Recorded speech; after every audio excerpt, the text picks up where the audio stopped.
नमस्कार दोस्तों, स्वागत है आप सभी का हमारे YouTube channel the exam spare पर।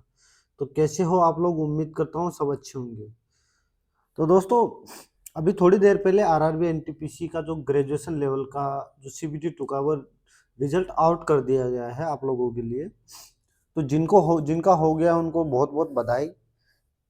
अभी टाइपिंग और साइको बाकी हैं।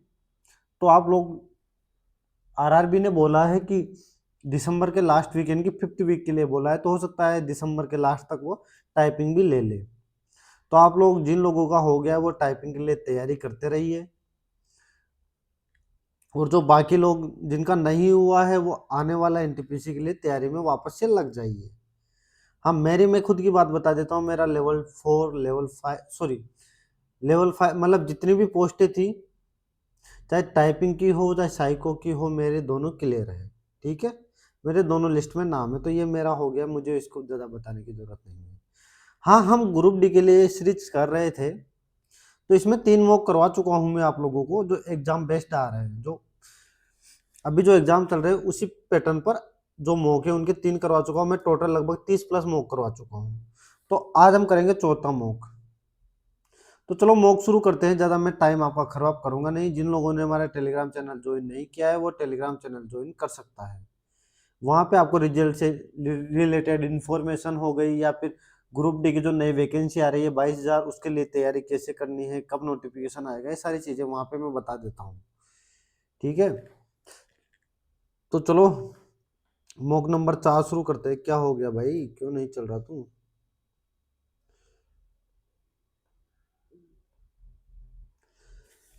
अरे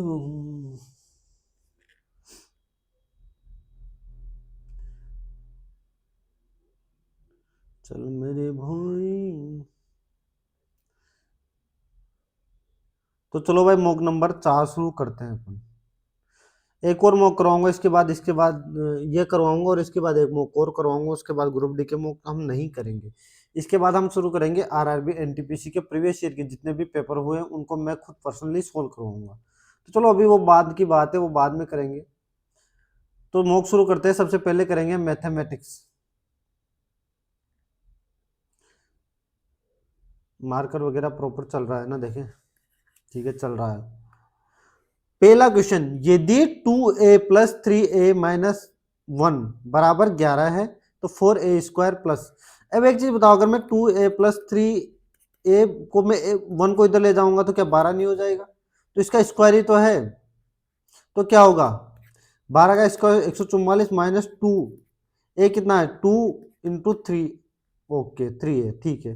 तो 144 में से कितना घटा दोगे? 4। और 12 घटा दो भाई, 132 मेरा आंसर आ गया। बहुत सारे सिर्फ 2 याद कर लेते हैं कि -2 करना होता है। एक्चुअल में जो होता है ना, वो फॉर्मूला क्या होता है, a+b का होल स्क्वायर बराबर a² plus b² plus 2ab होता है। ये 2ab होता है ये। लेकिन ऐसे मत कर लेना a² माइनस 2 याद कर लो, 2ab भी होता है, यानी कि ये चीज भी होती है।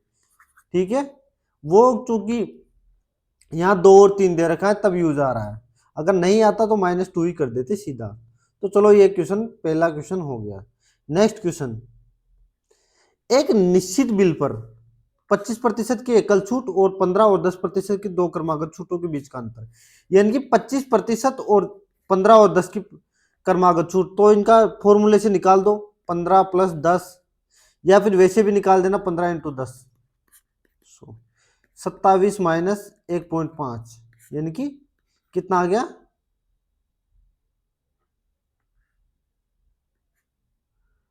कितना आ गया भाई? सॉरी, 25, 25 माइनस, तो 23.5 आ गया। तो कितने का अंतर आ गया? 25 और 23.5, 1.5 का मान क्या दे रखा है? 25।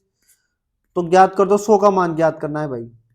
इधर ले जाओ, ये 3 बार गए, ये 5 बार गया। 5,000 में 3 का भाग दोगे तो कितना आ जाएगा? 1666.6666, यानी कि ये आंसर आ गया। डी मेरा आंसर हो जाएगा। अगर आप लोग ऐसे नहीं करना चाहो तो एकल छूट ऐसे भी निकाल सकते हो। 100 का 15% कितना हो गया? 17/20 और 9/10, ऐसे भी निकालोगे तो सेम आंसर आ जाएगा, 0000। ये कितना हो जाएगा? 153 में 2 का भाग दे दो, 76.5। क्षेत्र 100 में से 76.5 घटा दो 23.5, दोनों तरीके से आप लोग निकाल सकते हो, मैंने दोनों तरीके आप लोगों को बता दिया। नेक्स्ट क्वेश्चन, जैसे आपको ठीक लगे वैसे कर लेना भाई।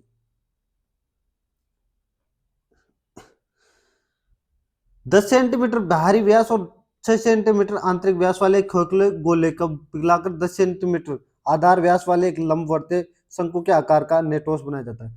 खोखले गोले का फॉर्मूला क्या होता है? 4/3 pi r square, sorry r cube minus r cube. और इसका लंबवर्तीय शंकु का आयतन क्या होता है? 1/3 पाई आर स्क्वायर एच, यही होता है। देखो 4/3, पाई से पाई काट दो, 3 से 3 काट दो, अब 4, ये चूंकि व्यास है तो त्रिज्या क्या हो जाएगी? 5, ये 3 और ये 5, ये हो जाएगी। तो 4, 5 का क्यूब कितना होता है बताओ? 125 माइनस 3 का क्यूब 27 बराबर आर स्क्वायर, यानी कि 5 इंटू 5 इंटू एच, एच निकालना है अपने को। 4 इंटू ये कितना हो जाएगा भाई? 98 बराबर 25 इंटू 4। भाई कितना हो जाएगा भाई? इसमें भाग देगी, 4 से भाग दो, 4 से गुणा करो, 2 392, ठीक है, बटा 25, 25 से कम 25 कितना बच गया? 14, 142 यानी कि 5, कितना बच गया? 17 यानी कि 6, नहीं 1 मिनट 25 से कम 25, 14, 142, 17 बच गया यानी कि 6, 20 यानी कि 8, 15.8 सेंटीमीटर इसकी ऊंचाई हो गई, ठीक है। तो आप लोगों को समझ में आया होगा, सिर्फ कैलकुलेशन है और कुछ नहीं है। नेक्स्ट क्वेश्चन, जब एक संख्या में 105 की वृद्धि की जाती है तो स्वयं के 135% हो जाती है।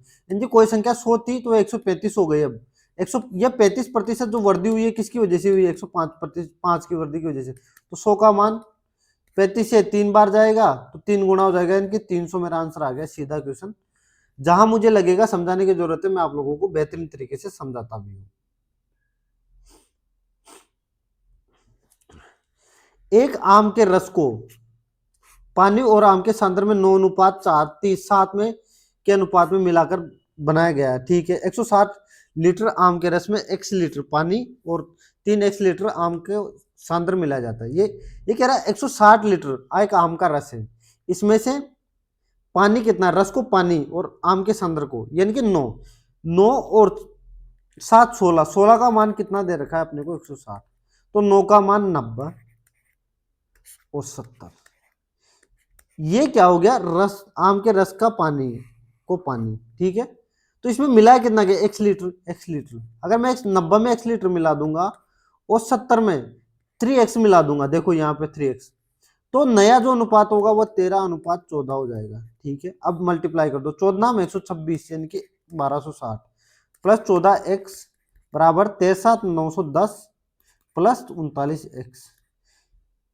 अगर मैं x को इधर ले जाऊंगा 14x को, तो ये 25x हो जाएगा, और इसको इधर लाऊंगा तो ये कितना हो जाएगा? 350। तो x बराबर कितना हो गया भाई? 25 14 बार जाएगा, 14 बार, ठीक है। तो x का मान 14 आ गया। अब देखना आम के रस की मात्रा क्या है।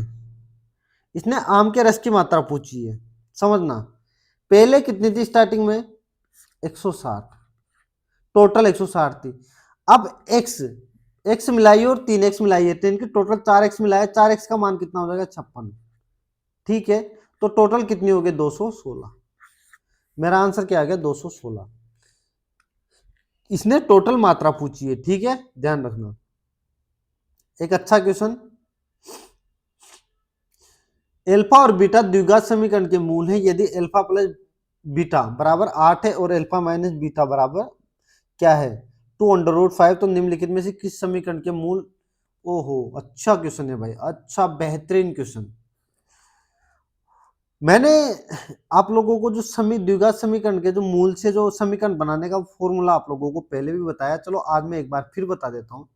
वो होता है x² माइनस मूलों का योग, थोड़ा सा टाइम लग सकता है इसमें तो रिलैक्स रहना, इंटू x प्लस मूलों का गुणनफल, इसी से ये समीकरण बनती है, ठीक है, बराबर 0। अब देखो समझने की कोशिश करना, अगर मैं बाय ऑप्शन जाऊंगा, देखना समझना, तो यहाँ माइनस आएगा किसी भी चीज का, ये स्क्वायर है, देखो यहाँ क्या स्क्वायर, तो स्क्वायर होते हैं माइनस हो प्लस हो कुछ भी हो, मूलों का योग हमेशा प्लस आएगा, तो यानी कि प्लस के आगे माइनस है, यानी कि जो भी आएगा वो माइनस वाला आंसर आएगा, ये दोनों तो होंगे नहीं, यानी कि दो तो मैं यहीं से इसी समीकरण से निकाल सकता हूँ। अब दो में मैं फंस गया तो मुझे पूरा सोल्व करना पड़ेगा। अब देखो सॉल्व कैसे करेंगे, यहां से चलो मैं एक्स स्क्वायर को मूलों का योग क्या क्या हो जाएगा, एल्फा की पावर 4 प्लस बीटा की power 4 into x plus alpha beta, ये द्विघात समीकरण के मूल का गुणनफल हो गया बराबर 0।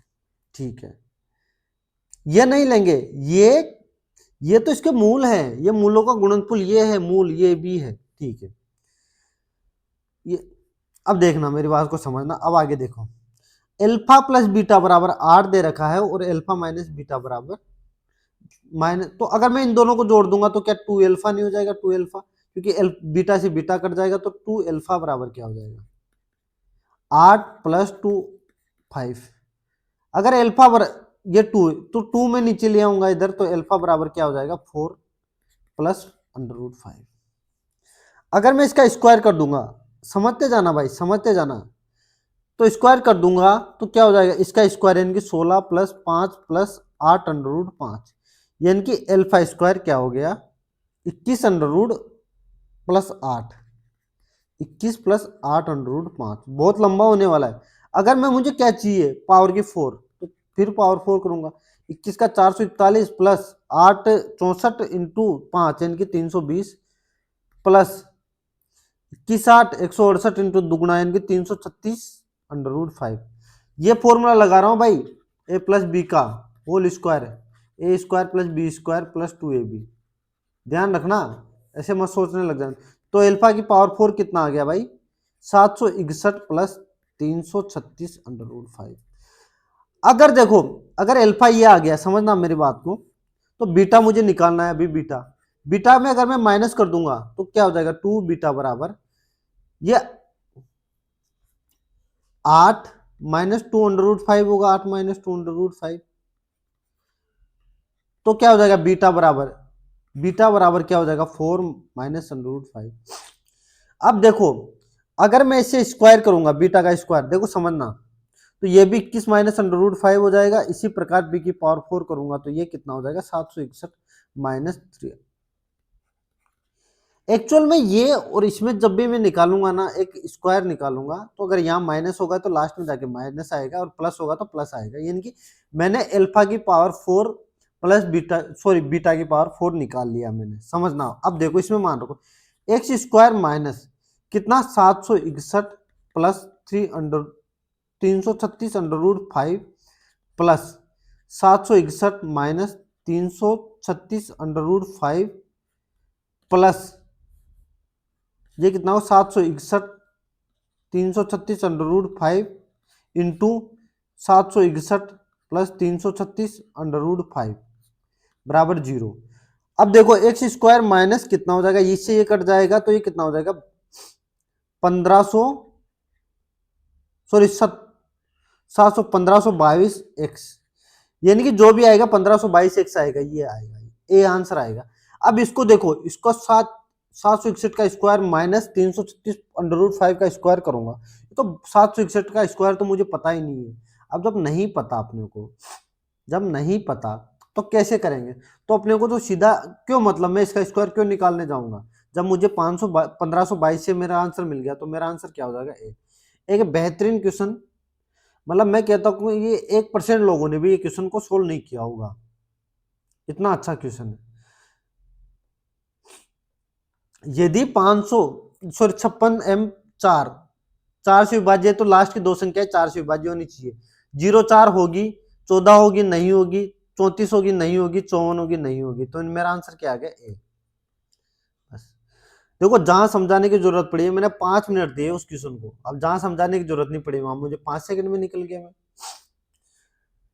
सर्वांग सम दो त्रिभुज सर्वांग सम है, अगर सर्वांग सम है तो उसकी भुजाएं, दोनों त्रिभुजों की भुजाएं बराबर होगी, दोनों त्रिभुजों के एंगल बराबर होंगे, यानी कि सेम डिक्टो कह सकते हैं कि सेम डिक्टो की डिक्टो होंगे। ये क्या कह रहा है, एक तो एबीसी है, अच्छा ए बी, ए तो 90 डिग्री दे रखा है ना इसने, और पी एक 90 डिग्री दे रखा है, तो ये पी क्यू आर। यानी कि अगर बीसी 5 है, बीसी अगर 13 है सॉरी, तो यह पी क्यू आर भी 13 होगा। पी आर 5 है, पी आर 5 है तो ये भी 5 होगा। अब देख लो 5 12 13 का ट्रिपलेट बना, तो 5 12 13 का ट्रिपलेट बन रहा है, ये 90 डिग्री, ये 90 डिग्री, तो ए बी का मान क्या आ गया 12। खत्म। बस आपको ध्यान होना चाहिए, सर्वांग संघ का मतलब एक सेम डिक्टो बोल सकते हैं कि अगर एक त्रिभुज 5 12 13 का बन रहा है तो दूसरा भी त्रिभुज 5 12 13 का बनेगा। सर्वांग संघ का मतलब यही हो गया। नेक्स्ट क्वेश्चन, 5 वर्ष पहले एक परिवार की औसत उम्र 35 वर्ष थी, जिसमें पिता माता और एक पुत्र शामिल है। ओके सर, मैंने क्या बोला, यहां से मैंने एक चीज निकाली, 5 वर्ष पहले अगर माता पिता पुत्र की आयु अगर 35 वर्ष आयु थी, 5 वर्ष पहले तीनों की 35 वर्ष आयु थी, औसत थी, तो 5 वर्ष पहले तीनों की आयु कितनी हो जाएगी, 105 हो जाएगा, 105 योग हो जाएगा उन तीनों का। क्या ये बात समझ में आ गई? 5 ईयर्स एगो, बिफोर बोलो, बिफोर लिखो। ओके सर, 105 हो गए, जिसमें माता पिता और पुत्र शामिल है। ठीक है, 3 वर्ष पहले पिता और माता की आयु, 3 वर्ष पहले 46 थी, इनकी 92 थी, 92। क्या ये बात समझ में आ गया आप लोगों को? सॉरी 92, 92, ये 3 ईयर बिफोर थी। वर्तमान से समझना, अगर मैं इसको भी 3 ईयर बिफोर कर दूं, समझना, तो कितनी हो जाएगी बताओ? अगर मैं इन सब में 2 2 जोड़ दूं तो ये कितनी हो जाएगी? तीनों की आयु में 2 2 जोड़ूंगा तो कितना हो जाएगा? 111, 111 प्लस 6 हो जाएगा। यानी कि 111 करूंगा मैं 3 ईयर एगो की, तीनों की मुझे क्या मिल जाएगी? एज मिल जाएगी। तो मेरा जो माता पिता की तो मुझे क्या दे रखी है? 3 वर्ष पहले 92, और तीनों की मिला के कितनी दे रखी है? 111। तो मेरा जो पुत्र की आयु आ जाएगी वो कितनी आ जाएगी? 11 और 8 19 आ जाएगी, 19। ये तो 3 वर्ष पहले की है, इसने क्या पूछा है? वर्तमान पूछिए, तो 3 और जोड़ दूंगा, क्योंकि वर्तमान आयु क्या हो जाएगी मेरे? 22। क्या बेहतरीन सवाल आप लोगों को समझ में आया? यानी कि मैंने क्या किया है, वो 5 वर्ष पहले की और 3 वर्ष पहले की मैंने दोनों को बराबर कर दिया। बराबर करने के लिए मैं देखो एक ये, अगर आपको लोगों को ये चीज समझ में नहीं आए तो मैं बताता हूँ। अगर आपके पिताजी की आयु मान लो कि 5 वर्ष पहले 50 थी, तो 3 वर्ष पहले कितनी होगी? इनके 2 वर्ष बढ़ गए, इनकी 52 हो जाएगी। इसी यही कॉन्सेप्ट यहाँ लगाया गया है। अब 3 है तो तीनों की बड़ी होगी, 2 2 तीनों की बड़ी होगी। ठीक है, ये कॉन्सेप्ट था। उम्मीद करता हूँ समझ में आया होगा। देखो मैं एक स्टूडेंट की तरह ही समझाता हूँ आप लोगों को, एग्जाम में कैसे करना है, अप्रोच कैसे करना है, उसी तरीके से मैं समझाता हूँ आप लोगों को। एक कलम में पुरुष और महिलाओं का अनुपात क्या दे रखा है? 2 और 3, ये मेल और फीमेल 2:3। यदि पुरुषों में, मान लो मैंने पुरुषों में 200 बढ़ा दिया, महिलाओं में नहीं पता कितना बढ़ा है, तो अनुपात मेरा 5:6 हो जाता है। मैं एक चीज बोलता हूं कि जब महिलाओं में बढ़ाया ही नहीं है, तो क्या मेरा महिलाओं की संख्या तो बराबर ही रहेगी ना? यहाँ 3 है और यहाँ 6 है, तो मैं इनको क्या बराबर कर दूं? बराबर, तो क्या हो जाएगा? 4:6। यानी कि जब मेरे फीमेल में कोई बढ़ाया ही नहीं है, तो जिसमें कोई कार्य नहीं किया गया, जो स्थिर है उसी पर कार्य करना है। मैं स्टार्टिंग से बोलता आया हूँ। यहाँ 4:1:5 है, जो ये 1 बढ़ा किसकी वजह से बढ़ा है? 200 की वजह से। तो मुझे चाहिए कि ना महिलाओं की संख्या चाहिए, तो 6 का मान चाहिए। एक का मान अगर 200 तो 6 का मान 1200। एग्जाम में इसी अप्रोच से आपको ये क्वेश्चन करना है। अगर आप लोग ऐसे नहीं करते हो तो फिर एक काम करना, 2x प्लस 200 3x बराबर 5/6 सोल्व करके देख लेना। 12x प्लस 1200 बराबर 15x, तो 15x तो 3x बराबर 1200, तो x बराबर 400 आ जाएगा। अब देख लेना भाई, महिलाओं की संख्या कितनी है? 3x, यानी कि यहाँ से 3x का मान चाहिए, तो कितना हो गया वापस 1200। इनके दोनों तरीके मैंने आपको बता दिया, बेसिक भी बता दिया और ट्रिक भी बता दी, लेकिन एग्जाम में आपको उसी रेशो से ही करना है, बस मेरा ये कहना है। एग्जाम में अगर आप बेसिक से चले जाओगे तो थोड़ा सा ज्यादा टाइम लग जाएगा, लेकिन बेसिक से गलत होने के चांसेस कम रहते हैं, ये बात भी ध्यान रखना। देखो कोशेक, आपने एक फॉर्मूला पढ़ा होगा, a² - b² बराबर a प्लस बी और a माइनस बी। ये चीज सब लोगों ने पढ़ी है। अगर मैं देखूं मैं क्या करता हूं, कोशेक ए माइनस, क्या करूं प्लस, ओके प्लस 1, और इसको कोट ए लिख दूं इसी चीज को, तो क्या कोई फर्क पड़ेगा? नहीं पड़ेगा सर। अरे इसी चीज को मैं cosec A plus 1 minus cot A लिख दूं तो क्या फर्क पड़ेगा? ये तो बिल्कुल सेम है। अब माइनस 2 कोशेक ए लिख आ गया, ठीक है। लेकिन एक चीज बताओ, ये कोष्टक में, ये कोष्टक में, ये कोष्टक में, तो ये क्या, ये ए बन गया, ये बी बन गया, ये ए बना दिया मैंने, ये बी बना दिया, तो क्या ए प्लस बी और ए माइनस बी के ये चीज नहीं होगी? तो क्या हो जाएगा? कोशेक ए प्लस 1 का स्क्वायर माइनस कोट स्क्वायर ए, ये बन गया मेरे पास माइनस 2 कोशेक ए। इसको खोल दो भाई, क्या होता है कोश, इसका ए प्लस बी का होल स्क्वायर, कोशेक का स्क्वायर ए प्लस 1 ए का स्क्वायर प्लस 2 कोशेक ए माइनस कोट स्क्वायर ए माइनस 2 कोशेक ए। 2 कोशेक ए से 2 कोशेक ए कट जाएगा। आपने एक फॉर्मूला पढ़ा होगा, cosec square minus cot square 1 बराबर, चूंकि cosec square minus cosec square theta plus, sorry minus cot square theta बराबर 1 होता है। तो ये तो 1 हो जाएगा और ये 1 है ही से, तो मेरा आंसर क्या आ जाएगा? 2। बस खत्म।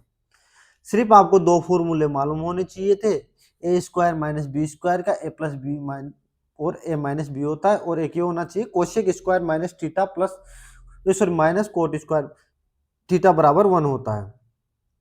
क्या आप लोगों को समझ में आ गया? बेहतरीन सवाल। ये पहला मॉक है ग्रुप डी का जिसमें इतने बेहतरीन सवाल पूछे गए अभी तक। टेक्स्ट बुक ने इस मॉक में बहुत अच्छे क्वेश्चन डाले हैं। कुछ मध्य अनुपाती क्या निकालते हैं? ए और बी का मध्य अनुपाती तो ए प्लस बी होता है, sorry under root A B होता है। और तीसरा अनुपाती कैसे निकालते हैं? B square by A. तो ये इसी से निकालना है। अगर मुझे 18 चाहिए तो मुझे 6 और 42 का 18 मिलेगा? नहीं मिलेगा, क्योंकि इसमें 7 आएगा, अंडर रूट 7 बनेगा। 9 और इंटू 36 क्या हो जाएगा?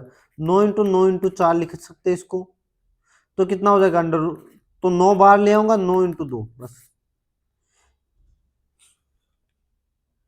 तो कितना हो जाएगा? 18। 18 मध्य अनुपाती हो गया। अगर मैं इसको 36 इंटू 36 बटे 9 करूंगा तो क्या 144 मिल जाएगा मुझे? 9 चौको 36, 72 इंटू 4, सॉरी 36 इंटू 4 144, बिल्कुल। तो इस मुझे बी ऑप्शन से क्या मिल गया? मुझे मध्य अनुपाती 18 मिल गया, और तीसरा अनुपाती मुझे क्या मिल गया? 144। एक व्यक्ति एक लड़के की तुलना में समान समय में दुगना कार्य कर सकता है। देख इस लाइन का मतलब क्या है? एक मेल है और एक चिल्ड्रन है, समान समय में दुगना कार्य कर रहा है व्यक्ति, तो इसका मतलब इसकी एफिशिएंसी दुगनी रही होगी, इसकी एफिशिएंसी बन रही होगी चिल्ड्रन की, तभी तो दुगना करेगा समान समय में। भाई जिस समय में बच्चा एक कार्य कर रहा है उसी समय में व्यक्ति दुगना कार्य 2 कर रहा है। 3 व्यक्ति और 4 लड़के मिलकर कितने दिनों में कार्य पूर्ण कर लेंगे, जिसे 8 व्यक्ति 10 दिनों में कर सकते हैं? इनके टोटल कार्य कितना है? 10 व्यक्ति हैं और 8 दिनों में करना है। 10 व्यक्ति 2 की इफिशियंसी से 8 दिन में कितना कार्य कर लेंगे? 160। इसी कार्य को 3 मेल कितना करेंगे? 3 इंटू 2, और 4 लड़के 4 इंटू 1, इनके टोटल एक दिन में ये इतना कार्य करेंगे। 6 और 10, 10 से 10 गया, 8 2 16, मेरा आंसर आ गया 16। ज्यादा हार्ड नहीं है, बिल्कुल इजी क्वेश्चन है, अच्छा कर सकते हो आप लोग। विकास बाइक से कुछ दूरी तय करता है, यदि वो 40% की दूरी 40 किलोमीटर प्रति घंटा, 50% दूरी को 25 किलोमीटर प्रति घंटा, शेष दूरी को 10% दूरी को 10 किलोमीटर प्रति घंटा की गति से तय करता है, तो तय समय में औसत चाल। ओके, औसत चाल क्या होती है? Total distance upon total time, यही होता है, यही औसत चाल होती है। एवरेज स्पीड यही तो होती है, ठीक है सर। मैं एक्चुअल में परसेंटेज में दे रखा है अपने को, मैं मान लेता हूं, परसेंटेज में नहीं मानता। माना कोई दूरी 100 किलोमीटर की है, 100 किलोमीटर है, 100 में से 40 किलोमीटर 40 घंटे में 40 किलोमीटर, कितना 40 किलोमीटर प्रति घंटे की गति से चलेगा तो क्या 40 किलोमीटर 40 की से चलेगा तो कितना 1 घंटा मुझे यहाँ से मिल गया, इस लाइन से मुझे 1 घंटा मिल गया, समझना। अब 50% दूरी यानी कि 50, ये 40/40 करके मैं 1 घंटा ले लेता हूँ, प्लस 50 किलोमीटर 25 की स्पीड से तो मुझे 2 घंटे यहाँ से मिल गए, प्लस 10 किलोमीटर 10 की स्पीड से तो 1 घंटा मुझे यहाँ से मिल गया। इनकी टोटल 4 घंटे लगे मुझे 100 किलोमीटर दूरी को तय करना है। तो एवरेज स्पीड क्या आ जाएगी बताओ, टोटल डिस्टेंस कितनी है 100 और टोटल टाइम कितना है 4 घंटे, तो मेरे एवरेज स्पीड कितने आ गए 25 किलोमीटर प्रति आवर। क्या आप लोगों को समझ में आ गई बात? इसमें ये वाला फॉर्मूला मत लगा देना भाई, ये फॉर्मूला नहीं यूज नहीं आएगा, ये बात ध्यान रखना। ये फॉर्मूला जहां आप लोगों को डिस्टेंस समान हो और दो डिस्टेंस समान होनी चाहिए इसके लिए और 2 ही स्पीड होनी चाहिए, तब ये लगेगा फॉर्मूला, ठीक है। 3 में लगाना है तो पहले 2 का निकालो फिर तीसरी का निकालो, ऐसे निकालना पड़ेगा। नेक्स्ट क्वेश्चन, वहां डिस्टेंस सेम नहीं थी, 40 से एक जगह 40 थी, एक जगह 50 थी, एक जगह 10 थी। 40 किलोमीटर प्रति घंटा और 36 किलोमीटर प्रति घंटा की गति से समान लंबाई की 2 ट्रेनें समांतर रेखाओं पर एक ही दिशा में यात्रा कर रही है। जब भी मैं बोलता हूं एक ही दिशा में यात्रा कर रही है, इनकी माइनस होगी। Same distance sorry same direction speed minus, opposite direction speed plus. 36 और 46 कितने का अंतर आ गया 10 किलोमीटर प्रति घंटा, ठीक है। यदि तेज ट्रेन धीमी ट्रेन को 36 सेकंड में पार कर जाती है, यानी कि 10 किलोमीटर प्रति घंटे की स्पीड से 36 सेकंड में कितनी, और प्रत्येक ट्रेन की लंबाई कितनी है। पहली बात तो 2 ट्रेनें समान लंबाई की है, ठीक है। देखो 10 किलोमीटर प्रति घंटे को मैं अगर किलोमीटर सॉरी मीटर प्रति सेकंड बदलना चाहूँ तो 5/18 से गुणा करूंगा और 36 सेकंड ये मीटर प्रति सेकंड में आ जाएगा और 36 सेकंड से चलाना है उसको। ओके 18×2 = 36 तो 100 मीटर मेरी दोनों ट्रेनों की स्पीड आ गई, दोनों ट्रेनों की। क्योंकि जब दोनों ट्रेनें एक दूसरे को पार करेगी, मैंने हर बार बताया आप लोगों को, ट्रेनें एक दूसरे को पार कर रही है तो दोनों ट्रेनों की लंबाई जुड़ेगी।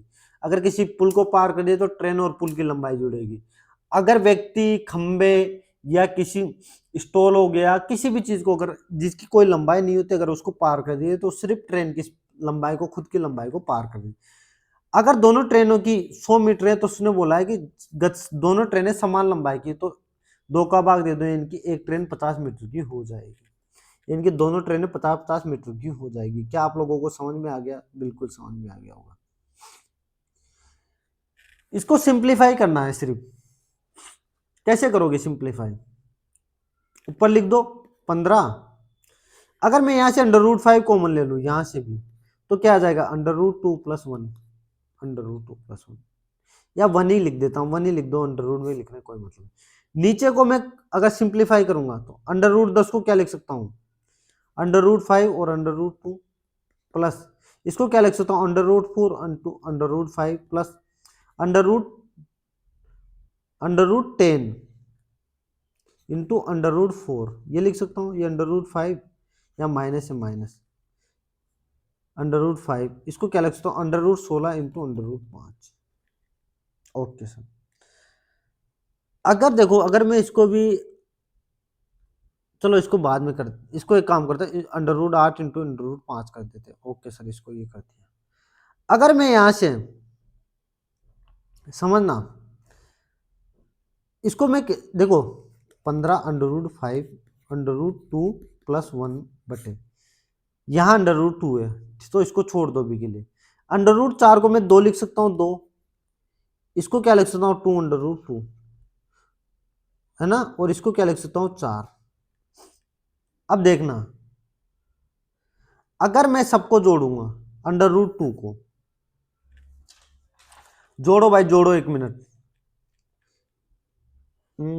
एक काम करो यार गलती हो गई, मेरे को 10 को नहीं करना, इसको इसको रख दो ऐसे √10 को √10 ही रख दो।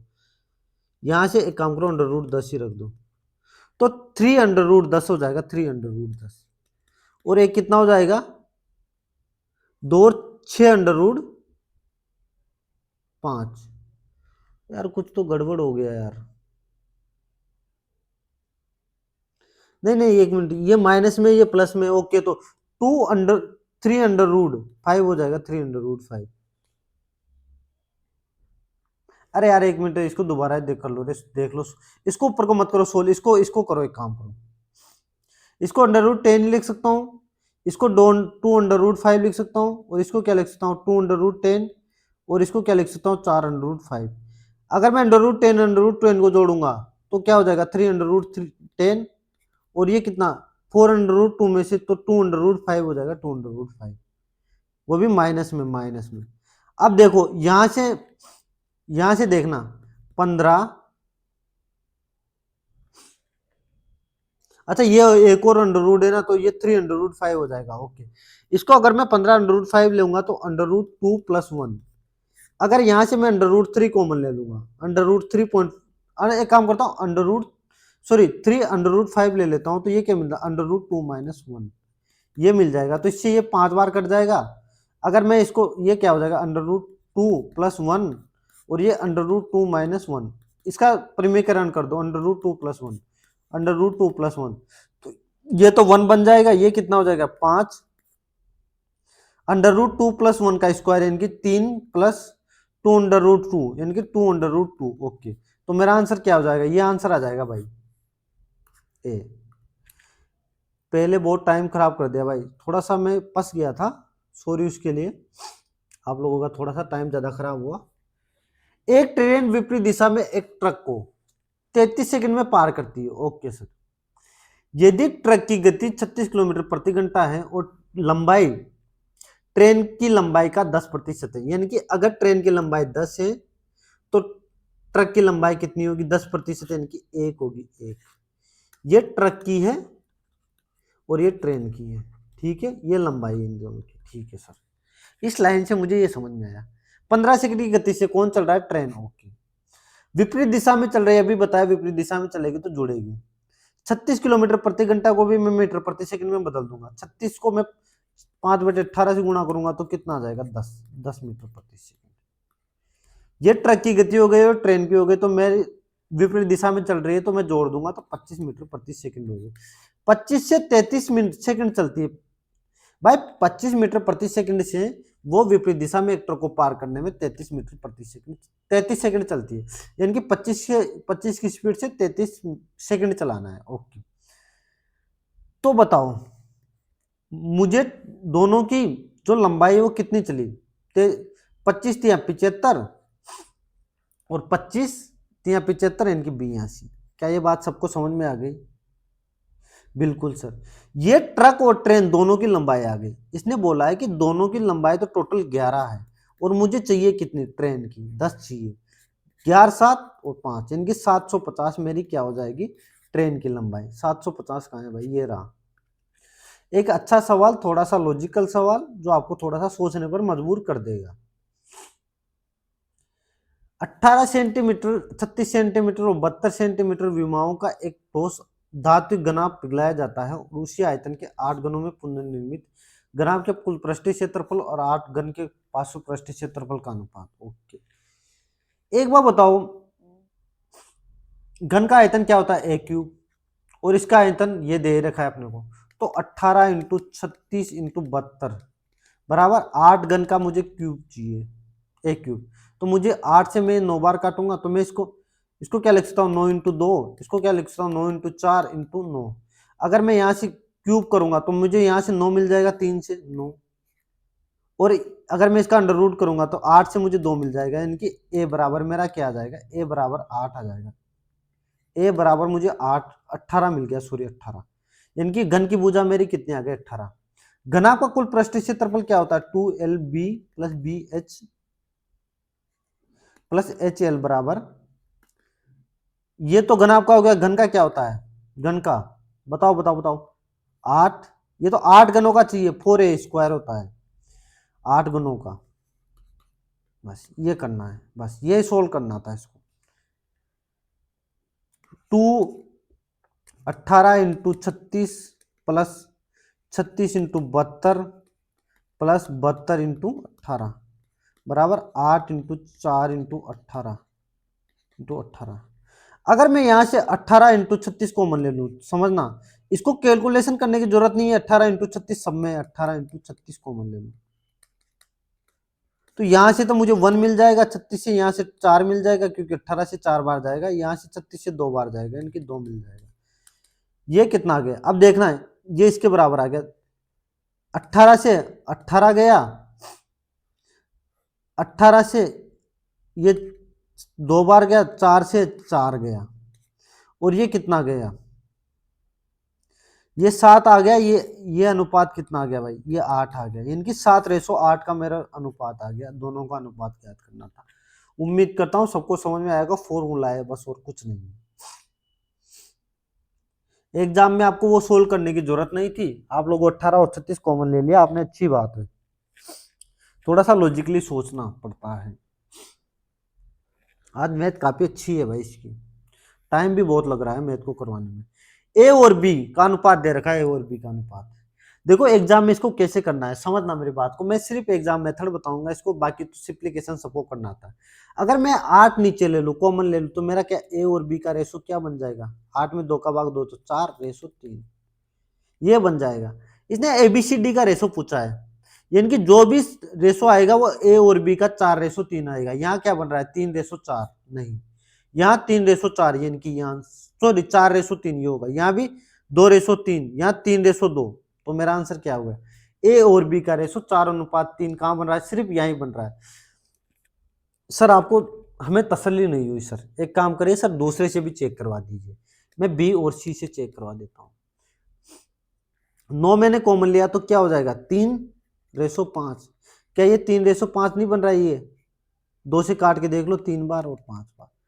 ये एग्जाम में आपको पास करने का तरीका हो गया। ये तो समझाया है मैंने आप लोगों की इस वजह से, नहीं तो 5 सेकंड का सवाल था, इसको देखते ही उड़ा देता मैं एग्जाम में।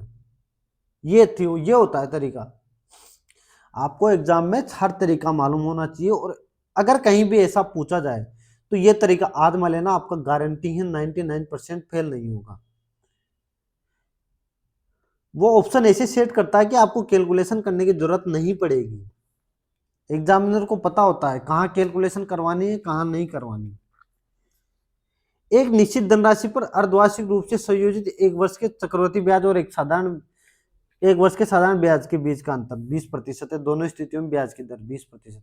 अब क्या आप लोगों से वो कैलकुलेशन करवाना नहीं चाह रहा, ये लो खत्म 1 सेकंड में उसने, लेकिन मैं आपको बताऊंगा 20% है, 1 साल का साधारण ब्याज 20% होगा। अगर मैं अर्धवार्षिक करूंगा तो आधा हो जाएगा 10% का, तो इनके 10% का 1 साल में अर्धवार्षिक रूप से 21% होगा, सबको पता है। तो ये 1% का मान कितना दे रखा है 200, बस खत्म। तो 100% का मान 20,000, ये लो। क्या आप लोगों से एग्जामिनर ये चाह रहा है कि कैलकुलेट करो, नहीं, आपको सिर्फ नॉलेज होनी चाहिए 10% से 2 वर्ष का चक्रवृद्धि ब्याज 21% होता है। इसको सोल्व करो, 49, मैं 7.5 को क्या लिख सकता हूँ 15/2, ये लिख सकता हूँ भाग 49 3/2 इंटू 49-3 बराबर, इसको क्या लिख सकता हूँ √3 को मैं क्या लिख सकता हूँ, मतलब घन को क्या लिख सकता हूँ 49/3, ये लिख सकता हूँ x ओके। अगर देखो आपने सुना होगा a की पावर m भाग a की पावर n, तो क्या होता है a m माइनस n हो जाता है, ठीक है। तो ये क्या हो जाएगा 49 15 इंटू 2 माइनस 3/2 इंटू 49-3, तो ये कितना हो जाएगा 49 की पावर 6, क्योंकि 12/2 हो जाएगा, इंटू 49 की पावर 3। आप लोगों ने सुना होगा m इंटू ए की पावर n बराबर, अगर ये है तो a की पावर m माइनस n हो जाता है। मैं आपको इधर कॉन्सेप्ट भी बताता चल रहा हूं, तो ये क्या हो जाएगा 49 की पावर 6 माइनस 3 यानी कि 3 बराबर, ये कितना हो गया 49। अगर मैं इसको मल्टीप्लाई करता हूँ 1/3x, आप लोगों को पता है ना a की पावर m बराबर a की पावर n है, तो m बराबर n होगा, तो 3 बराबर क्या हो जाएगा 1/3x, तो x का मान क्या आ जाएगा x बराबर 9, बस x का मान ही पूछा है। एक बेहतरीन और कॉन्सेप्चुअल सवाल, आपको घातांक और करने के सारे फॉर्मूले या कॉन्सेप्ट मालूम होने चाहिए बस। आज मैथ बहुत अच्छी है यार, इसकी काफी टाइम भी लग गया। अमित ने अपनी तनख्वाह का 20% एक विद्यालय को दान किया और शेष का 20% बैंक में जमा किया। अगर मेरे पास 100 था, मैंने 20% तो कहाँ विद्यालय में दान कर दिया और 80% में से क्या किया, 20% मैंने बैंक में जमा कर दिया, तो मेरे पास 80 का 80% बच गया। 80 का 80% कितना होगा, 64। 64 का मान 12,800 है, इनके दुगुना है, दुगुना 200 गुना, तो 100 का मान 20,000, बस खत्म। ये इसमें समझाने वाली कोई बात नहीं है। आगे चलो, 5 सेकंड, जो भी जितना भी। माध्यिका कैसे निकालते हैं आप लोग ट्राई करो पहले। मैंने हर बार बताया है कि आरोही क्रम में जमा लो, फटाफट जमा लो। 11 13 16, 11 13 16, 19 22 25 27 और 34, बस। मैंने बोला कि टोटल संख्याएं ज्ञात कर लो। टोटल कितनी है, 4 और 8। 8 में अगर 2 का भाग देके देख लो, 4 बार जाएगा तो 1 कम कर लो, यानी कि 3। 3 इधर हटा दो, 3 इधर हटा दो, सम संख्या है। अगर विषम है, जैसे मान लो कि 9 होती तो 2 का भाग देके 4 हटा देते और 5वीं जो संख्या होती, इसमें 3 इधर हटा दो, 3 इधर हटा दो, इनका एवरेज ही मेरा क्या आ जाएगी, माध्यिका। 41/2, 20.5, बस खत्म। सी। नेक्स्ट सवाल, समचतुर्भुज का एक विकर्ण दूसरे विकर्ण का 70% है, यानी कि अगर D1 अगर 10 है, सॉरी D2 अगर 10 है, तो D1 कितना है, 70% का 70% 7। समचतुर्भुज का क्षेत्रफल का फॉर्मूला विकर्ण वाला कौन सा होता है, 1/2 इंटू D1 इंटू D2। और सबसे बड़े विकर्ण के वर्ग का अनुपात, यानी कि 10। विकर्ण बड़ा कौन सा है, 10। 10 का स्क्वायर, इन दोनों का रेशो पूछा है, 1/2 इंटू 10 इंटू 7 बराबर 100। 10 से ये 10 बार गया तो ये कितना हो जाएगा, 2 इधर चला जाएगा तो 7/20। ये देखो, सी मेरा आंसर हो गया। बस आपको समचतुर्भुज का जो क्षेत्रफल का जो विकर्ण वाला फॉर्मूला है ना, वो याद होना चाहिए। किस वार्षिक साधारण ब्याज की दर से कोई राशि 16 वर्ष में 3 गुनी हो जाएगी। अगर कोई राशि 100 रुपए थी तो 16 वर्ष में कितनी हो जाएगी, 300, 3 गुनी, ठीक है। तो ये 16 ईयर में बढ़ी है, 16 वर्ष में। तो एक बात बताओ, बढ़ी कितनी है रियलिटी में, 200 ही बढ़ी है, प्लस 200 हुआ है तभी 300 3 गुना हुई है। ये कितने 16 वर्ष में हुई है, 16 वर्ष में। तो एक वर्ष में कितनी हो जाएगी, 16/200। मेरा साधारण ब्याज क्या आ जाएगा, 12.5%। एक अच्छा सवाल, कुछ अच्छा नहीं है भाई, आपको कॉन्सेप्ट मालूम होना चाहिए। और भाई 16 वर्ष में अगर 200% बढ़ा है ना, 16 वर्ष में अगर 200% बढ़ा है, ये प्लस है भाई, ये प्लस है, कोई ये मत 1200 मत समझ लेना इसको, ये प्लस है, प्लस। अगर 16 वर्ष में 200% बढ़ा है तो एक वर्ष में 12.5% बढ़ेगा। नेक्स्ट सवाल, इसी के साथ रीजनिंग 30 क्वेश्चन मैथमेटिक्स के मैंने आपको करवा दिए। अब तक की ग्रुप डी के जो मॉक करवाए हैं मैंने, सबसे बेहतरीन मैथ इस मॉक में, इससे बेहतरीन मॉक किसी भी ग्रुप डी के मॉक में नहीं आई है। बेहतरीन मैथ, आप लोगों को ये मैथ अगर 2 बार देख पाओ तो बहुत बेहतरीन है। आप लोगों को नहीं समझ में आए 2 बार देखो, लेकिन ये सवाल भाई आपके, मैं कहता हूँ कि ये जो सवाल है ना मैथमेटिक्स के, जो इन्होंने इस मॉक में डाले हैं, ये आप में और एक साधारण बच्चे में डिफरेंस पैदा करने वाले सवाल है। क्योंकि 90% इनमें से 10 सवाल ऐसे हैं जो 90% बच्चे नहीं कर पाएंगे। जो नहीं कर पाएंगे वो तो अपने आप बाहर हो गए भाई। अब बाध्य संख्या ज्ञात करनी है। देखो 2 का किसी में भाग नहीं जा रहा, लेकिन मैं एक चीज देख पा रहा हूँ, 27 3, इसमें 3 का भाग जाएगा, 3 का, और 9 का भी 3 का जाएगा। बस भाज्य का मतलब ये है कि एक और खुद के अलावा किसी का भी भाग दे दो, और ये बाकी अभाज्य किसी एक का भाग चला जाना चाहिए, एक और खुद के अलावा, वो भाज्य हो गई। और अभाज्य का मतलब क्या होता है, खुद के और एक के अलावा किसी का भी भाग नहीं जाना चाहिए। इसमें 3 का चला गया, यानी कि ये भाज्य हो गई, मेरा डी आंसर हो गया। नेक्स्ट क्वेश्चन, अब रीजनिंग को थोड़ा स्पीड से करेंगे तभी अपना मॉक कंप्लीट होगा। ये 21 प्लस है, ये 21 प्लस है, ये 21 प्लस है, ये 21 प्लस जोड़ दो भाई, 107, बस। बिल्कुल इजी सवाल। नेक्स्ट, अपने को कथन दे रखा है और धारणाएं लगानी है। कृपया ध्यान दीजिए कि कंपनी चयनित होने पर केवल बाहरी उम्मीदवारों को आवाज प्रदान करेगी। चयनित होने पर बाहरी जो लोग है ना, मैं मान लेता हूं कि कोई रेलवे में आप ग्रुप डी में जॉब लगे, कहीं पे लगे, मान लो कि आप मान लो कि अहमदाबाद में लगे, आप लोग राजस्थान के हो, तो ये मान के चलिए, इस कहने का मतलब है जो बाहरी लोग हैं ना राजस्थान वाले, इनको और जो अदर गुजरात के अलावा जितने भी लोग हैं उनको आवास की योजना प्रदान की जाएगी, आवास प्रदान किया जाएगा। केवल बाहरी उम्मीदवारों को चयन करने की योजना बना रही है। इसने ये तो नहीं कहा कि केवल बाहरी लोग ही लिए जाएंगे, लिए सब जाएंगे, लेकिन बाहरी लोगों को ये आवास प्रदान किया जाएगा। इनकी ये बात बिल्कुल गलत हो गई। द्वितीय कंपनी केवल स्थानीय उम्मीदवारों का चयन करने की योजना बना रही है। भाई एक चीज बताओ, इसने कहाँ का चयन करने की योजना बनाई है? कहीं का योग, इसने सब जगह से, इसने बोला है कि चयन सब जगह से करिए, लेकिन जो आवास मिलेगा ना, जो अपने को हाउस रेंट मिलता है, या मैं कहता हूं कि आपको जो रेलवे कॉलोनी में जो मकान मिलता है या कोई भी चीज है ना, वो सिर्फ बाहर वालों को मिलेगी, यहाँ वाले को नहीं मिलेगी। इस क्वेश्चन का कहने का मतलब ये है कि दोनों मेरे गलत हो गए। नेक्स्ट क्वेश्चन, 13 13 का स्क्वायर 169 होता है, प्लस 13 किया तो कितना हो गया भाई? 182। 17 का 289 और 17 किया तो 306। बस स्क्वायर प्लस प्लस करके उस संख्या को जोड़ा गया है बस। अरे भाई आंसर तो लगाया नहीं यार। देखो मेरे क्या है ना, थोड़ी सी जुकाम हो रही है, तो आवाज में आप लोगों को थोड़ी थोड़ी दिक्कत हो सकती है, जो बहुत दिनों से हो रही है। एडजस्ट कर लेना भाई उसको थोड़ा सा, लेकिन आपको कंटेंट में कोई कमी नहीं आएगी, ये बात गारंटी है। एक मिनट, चार्जर हो गया क्या? एक मिनट रुक जाओ बस, चार्जर कंप्लीट। तो चार्जर को हटा देते हैं भाई, एक मिनट वेट करिए आप थोड़ा सा।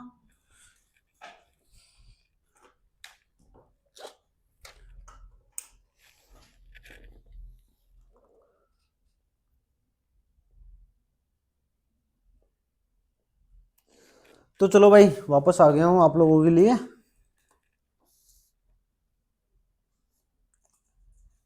नेक्स्ट क्वेश्चन, P प्लस 1 क्यों? Okay, A plus B plus one plus one, देखो CDEFABSTEF, तो क्या हो जाएगा? TURSABNO,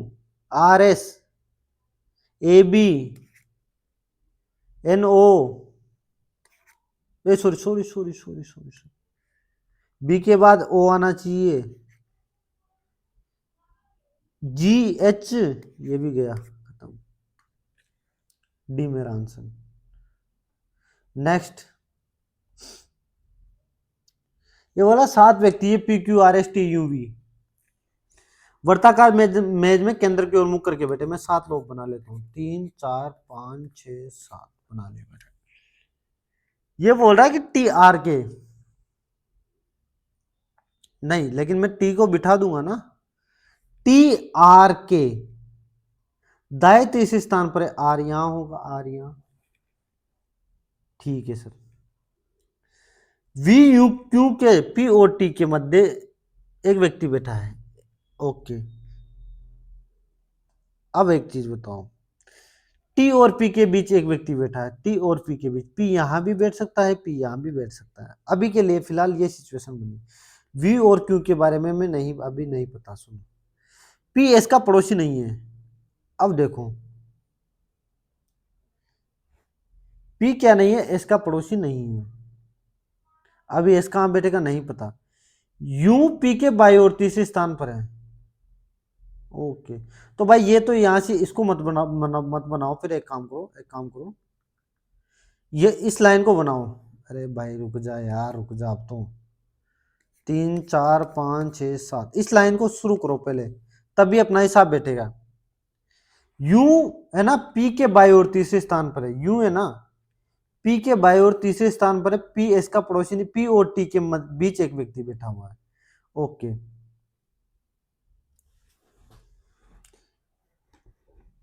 पी और टी के बीच एक व्यक्ति बैठा हुआ है। मान लो मैंने टी यहां बना दिया या फिर टी यहां बना दिया, दोनों में से कहीं भी मैं टी बना सकता हूं। टी आर के दाएं तीसरे स्थान पर है, अगर मैं यहां रखूंगा आर को, तभी टी यहां बनेगा, यहाँ अगर मैं दूसरी चीजों से बनाऊं तो मैं आर यहाँ रखना पड़ेगा। ओके, अभी छोड़ दो।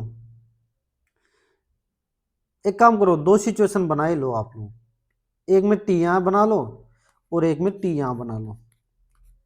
बेहतरीन सवाल बनता जा रहा है यार, एक पी और यू, यू, एक में टी यहाँ बना लो, आर यहाँ बना लो, दो सिचुएशन बन गए। अब अच्छा सोल्व हो जाएगा।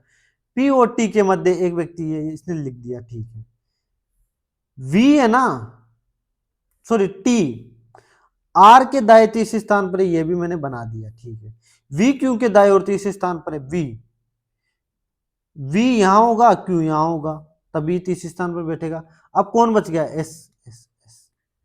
अब इस सिचुएशन में क्या आएगा, वी क्यू के दाएं और तीसरे स्थान पर है, तो दाएं और तीसरे स्थान पर बैठ ही नहीं सकता इसमें। देखो, अगर मैं वी को यहां रखूंगा तो दूसरे स्थान पर जाएगा, वी को यहां रखूंगा तब भी दूसरे स्थान पर, वी को यहां रखूंगा तब ये क्यू के दाएं और तीसरे स्थान पर बैठेगा, ठीक है। और यहां कौन बच गया भाई,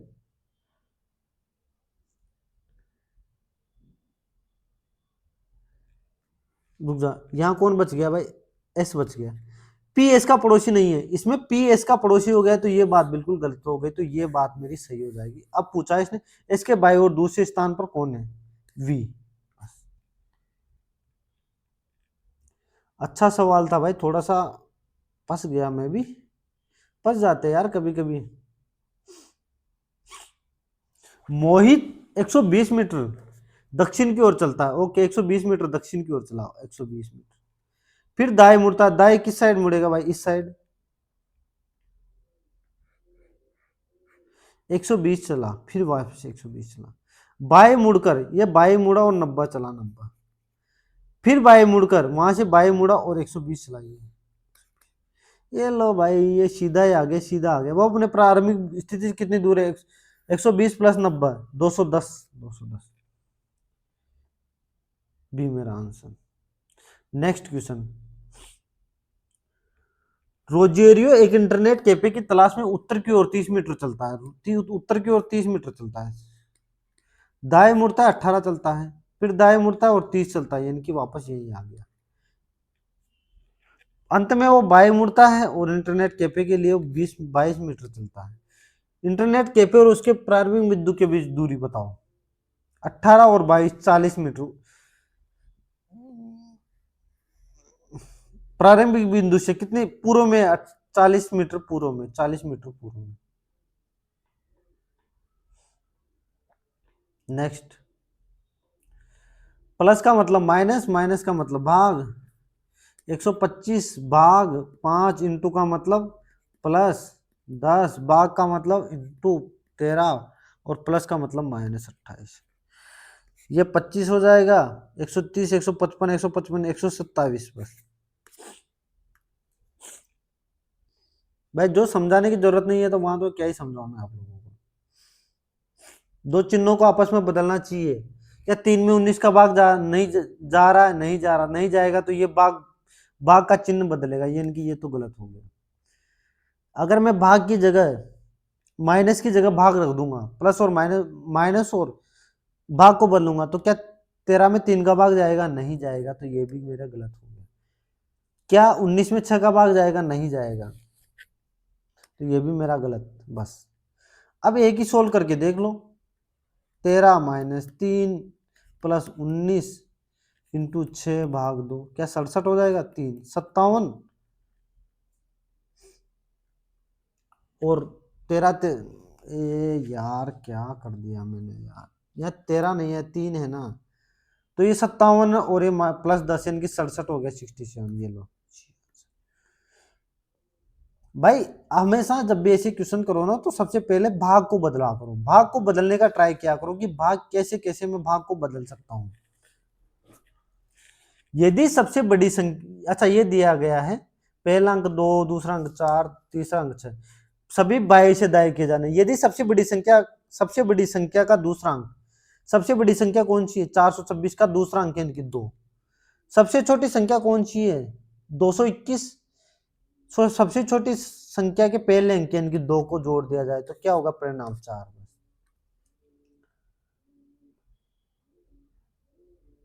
नेक्स्ट, अरे बाल बहुत टूटते यार। समीकरण में पी का इससे क्या संबंध है बताओ। चलो, पी डॉलर का मतलब क्या है, पी भाई है किसका, क्यू का, फिर क्यू भाई है किसका, आर का। परसेंटेज का मतलब क्या है, आर बहन है किसकी, एस की। तो पी ऐसे किस प्रकार संबंधित है बताओ। भाई होगा भाई, भाई। एक सीधा सवाल, रीजनिंग काफी सीधी दे रखी है इसने। रोहन, रोहन किसका पिता है भाई, मोहन का। जो रमेश का भाई है, मोहन क्या है ना, रमेश का भाई है, रमेश का भाई है, रमेश का। जो ऋषि का पोता है, यानी कि ऋषि कौन होगा भाई, ऋषि किसका होगा भाई, रमेश पोता है तो ऋषि पापा का पापा है। परिवार में कोई महिला सदस्य नहीं है, इनकी ये भी प्लस है। तो ऋषि रोहन से किस प्रकार संबंध हुआ, पिता है भाई, ऋषि रोहन का पिता है भाई। नेक्स्ट, 7 व्यक्ति है भाई, 7 व्यक्ति दे रखे इसने, ABCDEFG। ताश खेलने के लिए एक वर्त के चारों ओर मुख करके बैठे। ओके, ताश खेलेंगे भाई, सट्टेबाज। 1 2 3 4 5 6 7 बना दिए 7। Okay sir. सी है ना, सी जी के ठीक बाय बेटा, जी के ठीक बाय बेटा। और डी सी के बाय दूसरे स्थान पर है, डी यहाँ बेटा है, सी के बाय दूसरे स्थान पर है, बी ए के दाएं तीसरे स्थान पर। अगर मैं एक बार बताऊं, अगर मैं बी को यहां रख दूंगा तो ए यहां आ जाएगा। अब देखना, क्या एक बार बताओ, अगर मैं ए को यहां रख दूं तो एफ के बाय दूसरे स्थान पर मैं कहां रखूंगा एफ को, एफ तो यहां आना चाहिए, फिर तो ए यहां नहीं, तो ए तो यहां नहीं बनेगा। यानी कि ए मुझे यहां रखना पड़ेगा और एफ यहां रखना पड़ेगा, और बी ए के दाएं तीसरे स्थान पर है, ये तो गड़बड़ हो गया फिर तो। यानी कि बिल्कुल ये मेरा लॉजिक, यार मेरा क्या हो रहा है आज, मेरे से सिटिंग अरेंजमेंट बैठ ही नहीं रहा यार। 7 लोग हैं, 7 लोग मैंने बिठा दिए भाई। ये बोल रहा है कि जी सी है ना, जी के ठीक बाय बेटा, सी जी के ठीक बाय, और डी सी के बाय दूसरे स्थान पर है। ओके, एफ, अगर मैं यहां एफ को रख दूं,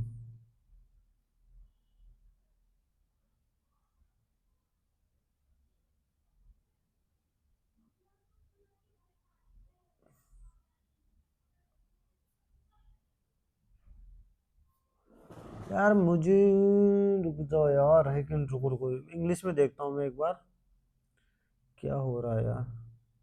चलो भाई, टाइम इतना है नहीं, तो इसको एक काम करते हैं, बाद में बना दूंगा आप लोगों के लिए। बहुत टाइम खराब हो गया, हुआ भी नहीं। 14वां क्वेश्चन रीजनिंग का एक रह गया। फर्नीचर कुर्सी मेज, यानी कि कुर्सी और मेज क्या है, फर्नीचर है तो दोनों के फर्नीचर के अंदर ही आएंगे दोनों। नेक्स्ट, 167 से 117, 50 माइनस ये कितना है, 20 माइनस, तो यहाँ 30 माइनस कर 77, 77 होना चाहिए, यहाँ 40 माइनस कर दो बस। 50 माइनस, पहले 50 माइनस किया गया, फिर 40, फिर 30, फिर 20। नेक्स्ट, एक्टर का मतलब एक है,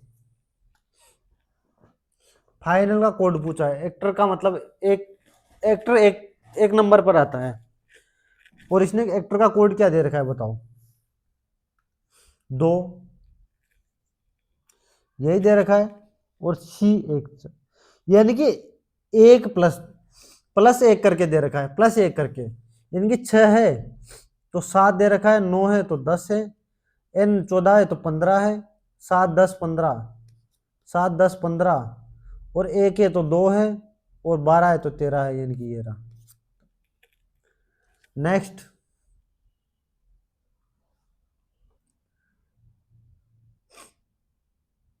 सुमन और राजेश का एक पंक्ति में क्रमशः बाएं से 18वें और दाएं से, यानी कि बाएं से 12वें स्थान पर कौन है भाई, सुमन, और दाएं से 8वें स्थान पर कौन है, 8वें स्थान पर राजेश। तो राजेश, अगर ये दोनों आपस में बदल जाए, राजेश इधर आ जाए और कौन, सुमन इधर चली जाए, तो राजेश दाएं से 18, कौन सा स्थान हो जाएगा, 17। यानी कि अगर मैं राजेश को यहां ले आऊं ना, तो ये दाएं से 17 स्थान हो जाएगा, यानी कि 17। तो इधर कौन बच गया, 17 और 11, यानी कि 28। टोटल कौन, कितने लोग होंगे, 28, 28।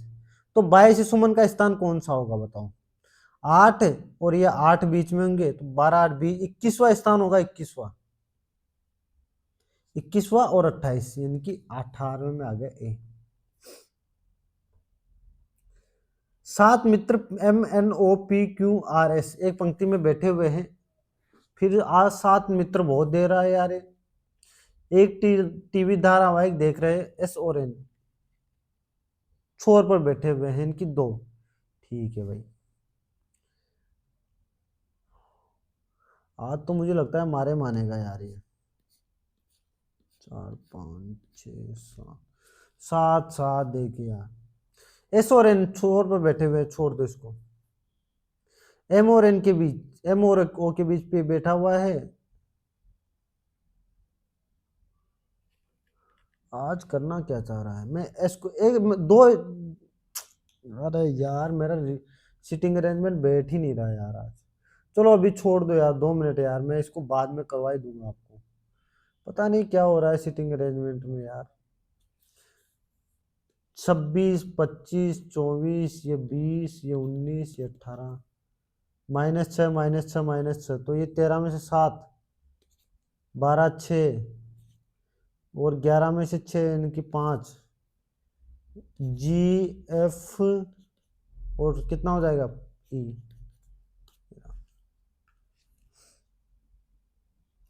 आज सिटिंग अरेंजमेंट बैठा ही नहीं यार, बड़ा दुख के साथ सूचित करना पड़ रहा है कि सिटिंग अरेंजमेंट आप लोगों को गलत हो रहा, नहीं करवा पा रहा हूं मैं आज। करेंगे भाई, करेंगे, सिटिंग अरेंजमेंट को भी करवाऊंगा, टेंशन मत लो। रूबल शब्द में प्रत्येक स्वर को अंग्रेजी वर्णमाला में अगले स्वर में बदल दिया जाता है, और प्रत्येक व्यंजन को अंग्रेजी वर्णमाला क्रम में अगले अक्षर से बदल दिया जाता है। RS यू के बाद ए बदलेगा, तो नए शब्द में कौन सा अक्षर उपस्थित होगा, ओके भाई, ए, ई, आई और ओ, यू, ये लोग, ये क्या है, वोवल स्वर। तो ये क्या है ना, अगले अक्षर, अगले स्वर में ही बदलना है इसको, तो इसी वजह से यू के बाद वापस ए आ जाएगा, ठीक है। बी, सी, ए के बाद ई, और एल, एम। अब बता दो कौन सा सब, आर उपस्थित है, नहीं, यू उपस्थित है, नहीं, ए उपस्थित है, बिल्कुल है, एल है, नहीं।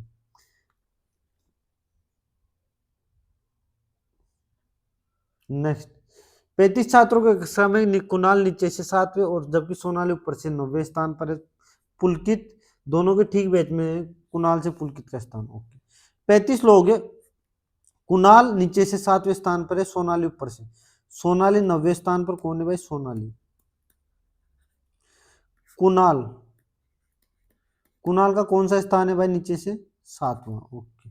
35 टोटल लोग हैं, पुलकित दोनों के ठीक बीच में। 9 और 16 कितने हो गए, 9 और 7, 16 हो गए, 19 व्यक्ति बच गए, यानी कि ये भी जो व्यक्ति होगा, 8 इधर होंगे, 8 इधर होंगे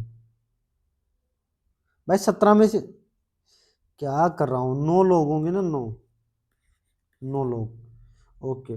तो कुणाल से पुलकित का स्थान क्या होगा, कुणाल से पुलकित का स्थान 10वां होगा भाई, 10वां। 9 बीच में और 10वां स्थान हो जाएगा ना।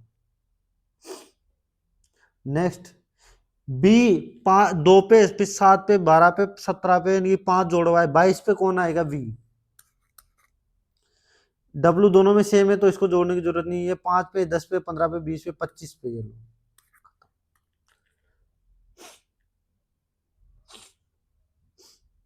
किसका कोड चाहिए भाई, इज का कोड चाहिए, इज को ढूंढो भाई, इज को ढूंढो रे। इज ये रहा, तो वाटर और ब्लैक का कोड मुझे चाहिए। ब्लैक इसमें भी है, ब्लैक इसमें भी है, तो इनमें कॉमन कौन है, 5, तो ये 5 तो नहीं होगा। अब वाटर ढूंढो, वाटर ये रहा, वाटर ये रहा, तो इसमें कौन सा कॉमन है, 1, 1, तो मेरा क्या हो जाएगा, इसका कोड 2, बस। नेक्स्ट, ये संख्या और प्रतीक दिए हुए हैं और ये इसके शर्तें दी हुई है नीचे। यदि दूसरा अवयव एक प्रतीक है, दूसरा अवयव एक प्रतीक है नहीं है, तो फिर ये शर्तें तो लागू नहीं होगी, पहले वाले नहीं होगी। ये लिए पहली और चौथा विषम है, पहला विषम है चौथा विषम है, ओके। तो इन दोनों को कॉपी के, ये कॉपी वाला सिंबल के रूप में निर्धारित कर दिया जाता है कि पहले और चौथे नंबर पर कॉपी, खत्म, एक ही आंसर होगा बस। नेक्स्ट, तो सिटिंग अरेंज, 6 व्यक्ति P Q R S T U V एक पंक्ति में बैठे हुए हैं, फिल्म देख रहे हैं, सभी उत्तर की ओर मुख करके बैठे हुए हैं। टी पी के बाय दूसरे स्थान पर, टी पी के बाय दूसरे स्थान पर, पी के बाय दूसरे स्थान पर, एस पी और क्यू के मध्य, एस पी और क्यू के मध्य है। इधर तो नहीं रख सकता ना मैं, यहाँ 6 व्यक्ति है भाई। आर क्यू के बाय तीसरे स्थान पर है, आर क्यू के बाय तीसरे स्थान पर है, ओके। क्यू एक किसी एक कोने पर बैठा है, ओके। तो एक यहाँ बैठेगा, कौन बैठा है भाई, अब कौन बच गया, यू। तो दूसरे कोने पर कौन बैठा, यू, डी। ये सीधा था भाई, ये हो गया फटाक से। नेक्स्ट भाई, कितने कितनी सीटिंग अरेंजमेंट है आज,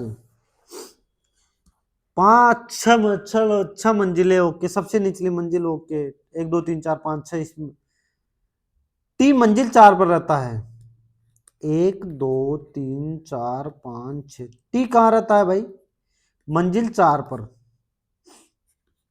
टी और एल के बीच 2 व्यक्ति बैठे हैं, अगर मैं एल को यहाँ रख दूंगा, ऊपर तो जा ही नहीं सकता, तो एल यहाँ ही रखना पड़ेगा मुझे, ओके।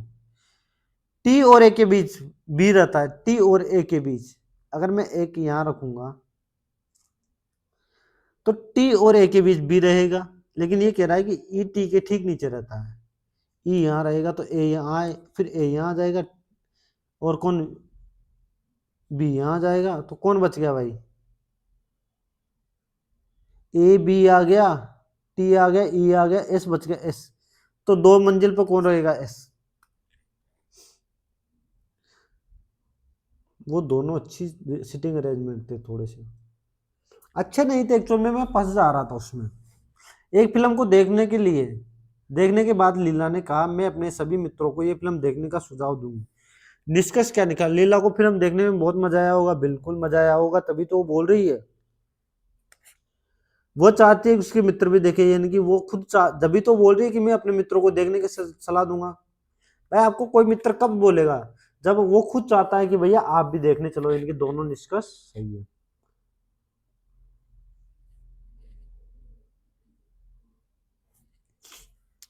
सभी पेड़ फूल है, सभी फूल घास है, सभी पेड़ घास है बिल्कुल है, कुछ फूल घास है बिल्कुल है, दोनों सही होंगे, दोनों सही, दोनों निष्कर्ष।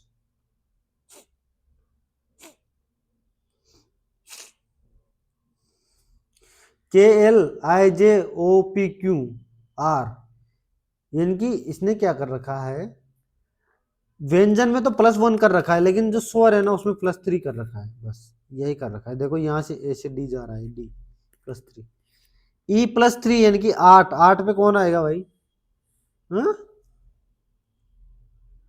8 पे नहीं है यार, अच्छा ई एफ है, ऐसा कैसे हो रहा, ई एफ, अच्छा फिर यहां से नहीं है, फिर एक काम करो, रुक जाओ 1 मिनट, रुक जाओ यार, ये 11 से 12 पे जा रहा है, ये आई से जे पे जा रहा है, यानी कि बीच वाले में +3 कर रहा है, बीच वाले में 30, बाकी तो सब में वही कर रहा है +1, यानी कि व्यंजन और स्वर का मतलब नहीं है, ई एफ एन ओ, और फिर जे में +3 कर दो, एम, बिल्कुल, ओ पी वाई जेड, बिल्कुल वही लॉजिक बैठ रहा है। तो इसी के साथ आपकी रीजनिंग में समाप्त होती है भाई। रीजनिंग में 2 क्वेश्चन नहीं हुए तो उनको मैं ध्यान रखूंगा, अगर टाइम मिल जाएगा तो अभी करवा दूंगा, नहीं तो सबमिट करने। साइट्रिक अम्ल का प्राकृतिक स्रोत क्या है बताओ। पहले साइट्रिक अम्ल क्या होता है, ये स्वाद में खट्टे होते हैं, स्वाद में क्या होते हैं, खट्टे। तो खट्टा कौन होता है, टमाटर भी होता है, लेकिन इसमें क्या होता है, टमाटर नहीं आता, टमाटर में शायद कौन सा अम्ल होता है यार, सिट्रिक नहीं, ऐसा कुछ टार्ट्रिक, टार्ट्रिक अम्ल होता है शायद इमली और टमाटर में। तो कौन सा आएगा, संतरा। जो साइट्रिक अम्ल है ना, इसके 3 उदाहरण मैं बता देता हूँ, नींबू, संतरा और अंगूर, बस। तो मेरा आंसर क्या हो जाएगा भाई, सी। नेक्स्ट, जब मेंडलीव ने अपना कार्य प्रारंभ किया था तो कितने तत्व ज्ञात किए थे, सबको पता है 63। मैंने ये क्वेश्चन पहले भी बता दिया आप लोगों को। 1 मिनट में अपना नाक पूछ लेता हूँ भाई, बहुत नाक बह रहा। जीवाणु जनित रोग बता दो फटाफट। चलो जीवाणु जनित रोग की मैं आपको एक ट्रिक बता देता हूँ, जो कुमार गौरव सर ने बता रखी है, आप लोगों को पढ़े हुए होंगे। तो पंडित का टिक न्यू है रिया, दिया का प का मतलब होता है प्लेग, डी का मतलब होता है डिप्टीरिया, त का मतलब होता है तपेदिक, का मतलब होता है काली काशी, टी का मतलब होता है टिटनेस, का मतलब होता है क्या, कुष्ठ रोग, न्यू का मतलब होता है न्यूमोनिया, हे का मतलब होता है हैजा, और रिया का मतलब होता है बैक्टीरिया। यानी कि बैक्टीरिया से होने वाले रोग, यानी कि जीवाणु से होने वाले रोग। कौन सा रोग है, रेबीज नहीं है, कुष्ठ होगा, मलेरिया नहीं है, इबोला नहीं है। अगर आप लोगों को ये ट्रिक नहीं मालूम है तो याद कर लेना, आपके सारे रोग आ गए इसमें, ठीक है। नेक्स्ट, निम्नलिखित में से कौन सा विकल्प विद्युत चुंबकीय तरंगों के प्रकारों की सबसे लंबी तरंग दैर्ध्य से सबसे छोटी तरंग छोटी तक सही क्रम में क्रमित है। ये मैंने आप लोगों को एक बार इसकी ट्रिक भी लिखवाई थी, किसकी, ये जो तरंगे होती है ना इनकी। चलो मैं आज फिर लिखवा देता हूं आप लोगों को, नहीं तो फिर आप लोग बोलोगे कि भैया ने बता दिया। Rich man in Victoria uses extra gold mines. ये ट्रिक किसने की है मैं आपको बताऊं, परमार सर ने बता रखी है। आर का मतलब होता है, रिच का मतलब होता है रेडियो वेव्स, मैं लिखूंगा वेव्स नहीं लिखूंगा, माइक्रो इंफ्रेड। वी का मतलब होता है विजिबल, दृश्य। यू का होता है ultrasound, sorry ultra wavelet. X का मतलब होता है एक्सरे, जी का मतलब होता है गामा। बस, इनमें मैं आप लोगों को एक चीज बता देता हूं, अगर इधर से इधर जाओगे समझना, तो आपकी जो फ्रीक्वेंसी है ना वो इंक्रीज होगी, इंक्रीजिंग आवृत्ति बढ़ेगी मतलब। और एक और चीज, जो आपकी जो वेवलेंथ है ना कि तरंग दे रही है वो घटेगी, डिक्रीजिंग वेवलेंथ। तो सबसे ज्यादा वेवलेंथ किसकी होगी, रेडियो की। सबसे लंबी, सबसे पहले तरंग दे, सबसे खत्म ही हो गया, सबसे ज्यादा रेडियो की होगी, फिर माइक्रो की होगी, फिर इंफ्रारेड की होगी, फिर विजिबल की होगी। मेरा आंसर क्या होगा, बी। फिर उसके बाद अल्ट्रावायलेट, फिर एक्सरे, फिर गामा, बस। तो भाई क्या इससे बेहतरीन आप लोगों को कोई सॉल्यूशन बताएगा, मैं बहुत चीजें बताता हूँ भाई, यही सारी चीजें, ऐसा ही सॉल्यूशन आप लोगों को अब की बार जो एनटीपीसी आएगा उसमें मैं खुद करवाऊंगा। ये सीरीज कंटिन्यू रहेगी भाई। इमल्सन का मतलब क्या होता है, अगर इंग्लिश में इमल्सन, हिंदी में इमल्सन का मतलब होता है पायसीकरण। पायसीकरण की परिभाषा क्या होती है, दो अमिश्रण द्रवों का मिश्रण। क्या होता है, दो, यानी कि जिसे बोलते हैं असमांगी मिश्रण बोल सकते हैं, असमांगी मिश्रण यानी कि जैसे तेल और पानी का मिश्रण। तो इसमें क्या होना, इसी के आधार पर एक उदाहरण बताना है, बादल धुआं नहीं, दूध होगा, दूध। पायसीकरण का उदाहरण क्या है, दूध। निम्नलिखित में से कौन सा कार्बनिक यौगिक मानव शरीर में प्रोटोप्लाज्म को जमा करता है। ये क्वेश्चन मैंने पहले बताया आप लोगों को, बता दो। चलो आप लोगों को पता होना चाहिए, कौन सा आता है, बताओ बताओ। मेथेनॉल। तापमान में किसी भी परिवर्तन के बिना द्रव को गैस में परिवर्तित करने और इसके विपरीत करने में आवश्यक ऊर्जा की मात्रा को किस रूप में जाना जाता है? बताओ। यानी कि परिवर्तन के बिना द्रव को गैस में परिवर्तन करने और इसके विपरीत करने में। ओके, बताओ भाई। इसे बोलते हैं वाष्पीकरण की गुप्त ऊष्मा। समझ गए? सबको पता है। निम्नलिखित में से किस रसायन का उपयोग भंडारण वितरण के दौरान खाद्य पदार्थों और पेय पदार्थों को धीमा करने और उनका रंग बदलने के लिए परीक्षण के रूप में किया जाता है? बता दो चलो। किस रसायन का उपयोग तैयारी भंडारण और वितरण यार ये नहीं पता मुझे, छोड़ो इसको। एक सेक्टर रक्षक गेंद को लपकते हुए स्विंग देता है। ये किस बताओ बताओ किसका उदाहरण है? सबको पता है ना, न्यूटन की गति का दूसरा नियम। क्या होता है दूसरा नियम? किसी वस्तु के संवेग में परिवर्तन की दर लगाए गए बल के समानुपाती होती है। ये दूसरा नियम है। तो मेरा आंसर क्या हो जाएगा? पहला। निम्नलिखित में से किस प्रक्रिया के लिए ऊर्जा के हस्ताक्षरण की दर अधिकतम होती है? देखो, ऊर्जा का जो हस्ताक्षरण है ना, वो 3 विधियों पर निर्भर करता है। किस पे? चालन। आप खुद आंसर देख लोगे अभी मैं इसको बताने के बाद। संवहन और विकिरण। यानी कि दहन तो मेरा ऑप्शन खत्म हो गया। चालन को मैं बता दूं, चालन केवल ठोस में कार्य करता है, केवल ठोस में। संवहन करता है द्रव और गैस दोनों में। विकिरण करता है, इसको किसी भी माध्यम की आवश्यकता नहीं होती, आवश्यकता नहीं। ठीक है।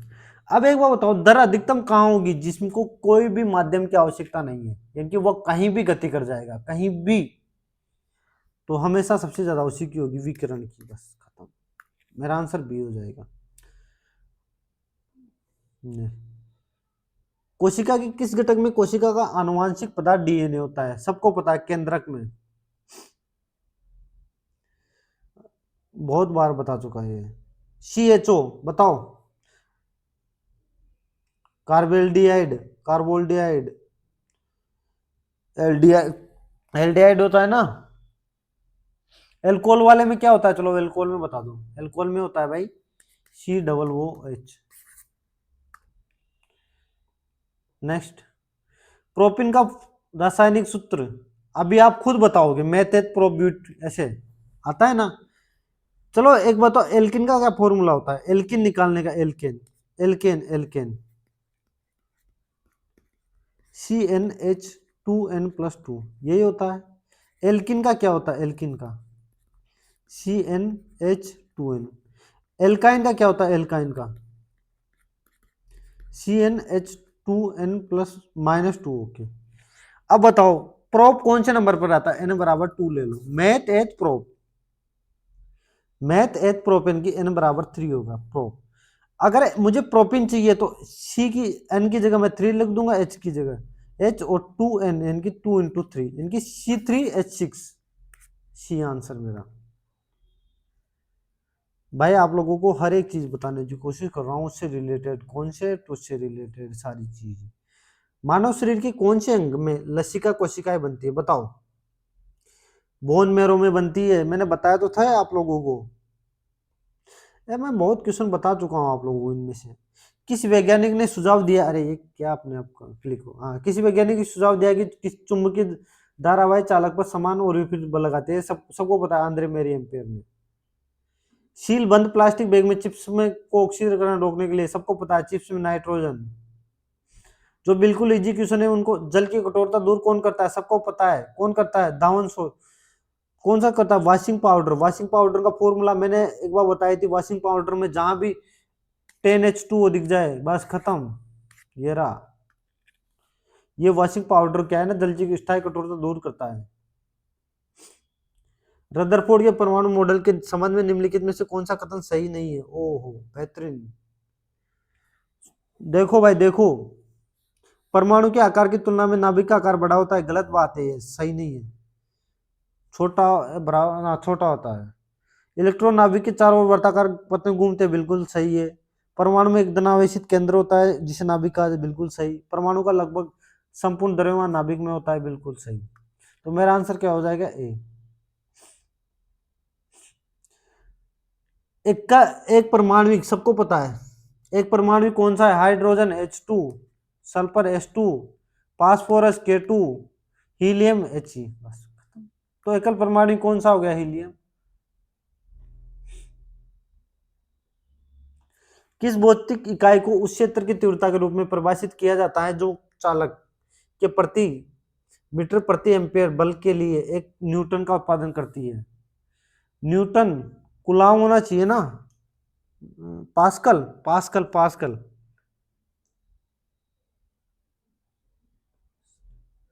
हमारी नाक कान श्वसन नली सौर यंत्र में उपस्थित विशेष प्रकार के संयोजक का नाम बताएं जिसे हम मोड़ सकते हैं। एक बेहतरीन सवाल, मैंने तो बताया आप लोगों को, यो कौन सा था, उपास्थि, जिसे इंग्लिश में अपन बोलते हैं कार्टिलेज। जब कॉपर को सांद्र H2SO4 के साथ गर्म किया जाता है, कॉपर को H2SO4 के साथ गर्म किया जाता है तो क्या निकलते हैं बताओ, CuSO4 plus SO2 plus 2H2O। यहां पे अगर संतुलित करना है तो 2 लगा दो, तो क्या मुक्त होता है, SO2।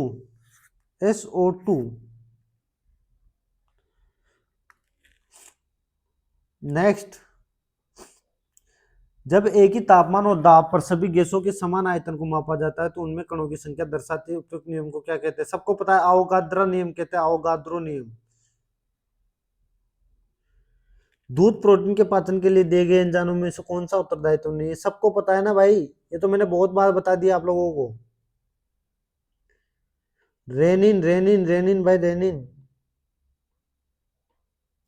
निम्नलिखित में से किस प्रक्रिया द्वारा एक ठोस पदार्थ सीधे गैस में परिवर्तित हो जाता है, इसको तो मल्टीपल टाइम बता बता के मैं परेशान हो गया, उद्रुपातन। ये क्या होता है, ठोस ही सीधे गैस में बदल जाता है, दोनों में नहीं बदलता, ठीक है। मैंने इनके बाकी भी सारे ऑप्शन भी बता रखे हैं आप लोगों को, ऐसा मत सोचना कि वो ये बाकी ऑप्शन नहीं बता रखे, मैंने सारे बता रखे हैं। अगर आप लोग मेरे से शुरू से जुड़े हुए हैं तो आपको मालूम होने चाहिए बस। फटाफट अब जीके भी कर लेते हैं, उसके बाद आपके वो जो क्वेश्चन है उनको सबमिट करके कर देंगे। नीति आयोग द्वारा शुरू किए गए राजकोषीय स्वास्थ्य सूचकांक 2025 में किस राज्य ने शीर्ष स्थान प्राप्त किया, बताओ चलो। उड़ीसा ने किसने, नीति आयोग के जो स्वच्छता रैंकिंग है, स्वास्थ्य रैंकिंग है, स्वच्छता क्या, कौन उड़ीसा टॉप पर है। अरे भाई क्या चाह रहा है मेरे से। हर साल 23 मार्च को स्वतंत्रता सेनानी भगत सिंह, सुखदेव थापर और शिवराम राजगुरु को श्रद्धांजलि देने के लिए शहीद दिवस के रूप में मनाया जाता है। इन्होंने किस वर्ष फांसी दी थी, सबको पता है, 1931 में, 23 मार्च 1931 में फांसी दी गई थी। क्यों क्यों दी गई थी, चलो बताओ। उन्होंने 1928 में किसके ऊपर बम फेंका था, बताओ चलो। बम नहीं, सॉरी, बम तो उन्होंने वहां फेंका था ना, विधानसभा में। तो इन्होंने क्या, जॉन सॉन्डर्स था ना, जॉन सॉन्डर्स, भूल जाते यार, जॉन सॉन्डर्स की हत्या कर दी थी। जॉन सॉन्डर्स की हत्या के आरोप में इन्होंने 1928 में जो हत्या की थी उनकी फांसी दी गई थी 23 मार्च 1931 को। मार्च 2025 में प्रधानमंत्री नरेंद्र मोदी के निजी सचिव के रूप में किसे नियुक्त किया गया, सबको पता है, निधि तिवारी को।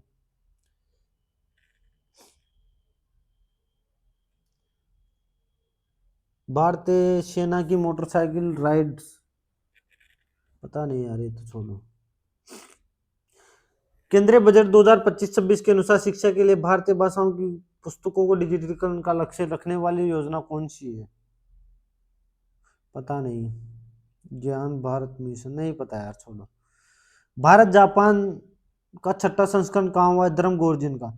तो सबसे पहले याद कर लो कि धर्म, भारत और जापान के बीच धर्म जो गोर्जिन एक सैन्य अभ्यास होता है, कहाँ भाई, ये कहाँ हुआ है बताओ, ये उधर हुआ है फूजी पर्वत में। दावोस में आयोजित विश्व आर्थिक मंच की 55वीं वार्षिक बैठक का विषय क्या है, यार विषय नहीं पता, ये पता था कि दावोस में आयोजित हुई है। जनवरी 2025 में सीआरपीएफ के महानिदेशक के रूप में किसे नियुक्त किया गया, बताओ। एक इजी सवाल। ज्ञानेंद्र प्रताप सिंह को खेलो इंडिया यूथ गेम्स का विजेता कौन सा राज्य रहा है, सब बताओ। पहले स्थान पर कौन रहा है, महाराष्ट्र। दूसरे पर कौन रहा है, हरियाणा। कहाँ आयोजित किया गया था भाई, पटना बिहार में। पूछ लेता है कि पटना बिहार में आयोजित किया गया था। पहले पे महाराष्ट्र है, दूसरे पर हरियाणा है। आदित्य एल1 ने इसे सौर अध्ययन मिशन में कौन सी अभूतपूर्व खोज की, बताओ। ये यार ये क्वेश्चन बताओ चलो। इसने सौर ऊर्जा के नया रूप पता लगाया, नहीं। इसने पहली बार सूर्य के कोर का अध्ययन किया। ये बात सही है, लेकिन खोज कौन सी, ये तो नहीं हो सकती शायद, है ना। इसने सौर ज्वाला के कर्नेल की पहली छवि ली, ये बिल्कुल सही बात है। इनकी ये खोज की है भाई, तो मेरा आंसर क्या हो जाएगा, सी। भारत और नेपाल के बीच 18वें सूर्य किरण सैन्य अभ्यास कहाँ आयोजित किया गया, बताओ। दिल्ली में नहीं किया गया, काठमांडू नहीं, बिहार, इन दोनों में तो नहीं किया गया। इन दोनों में से कोई एक होगा, पता नहीं यार। तो आप लोग सिर्फ इतना ध्यान रखो अभी के लिए, भी आंसर बता दूंगा मैं। सूर्य किरण अभ्यास है ना, वो भारत और नेपाल के बीच होता है।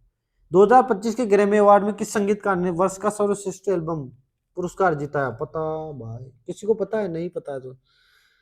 महिल WPL 2025 का खिताब किसने जीता, सबको पता है। किसने जीता, मुंबई इंडियंस ने। उप विजेता कौन रहा था, दिल्ली कैपिटल्स। मुंबई इंडियंस के कप्तान हरमनप्रीत कौर, दिल्ली कैपिटल कप्तान मैंग लैनिंग।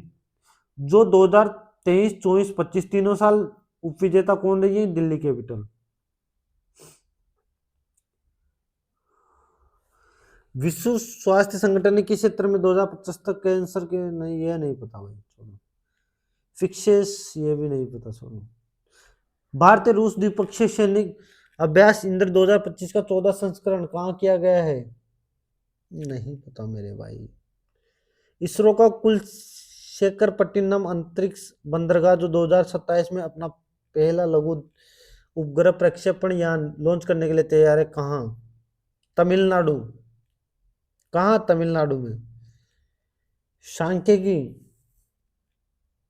ये नहीं। भविष्य की नौकरियों की रिपोर्ट 2025 के दौरान निम्नलिखित में से किसे 2030 तक व्यवसाय के लिए सबसे परिवर्तनकारी प्रवृत्ति के रूप में पहचाना गया, नहीं पता।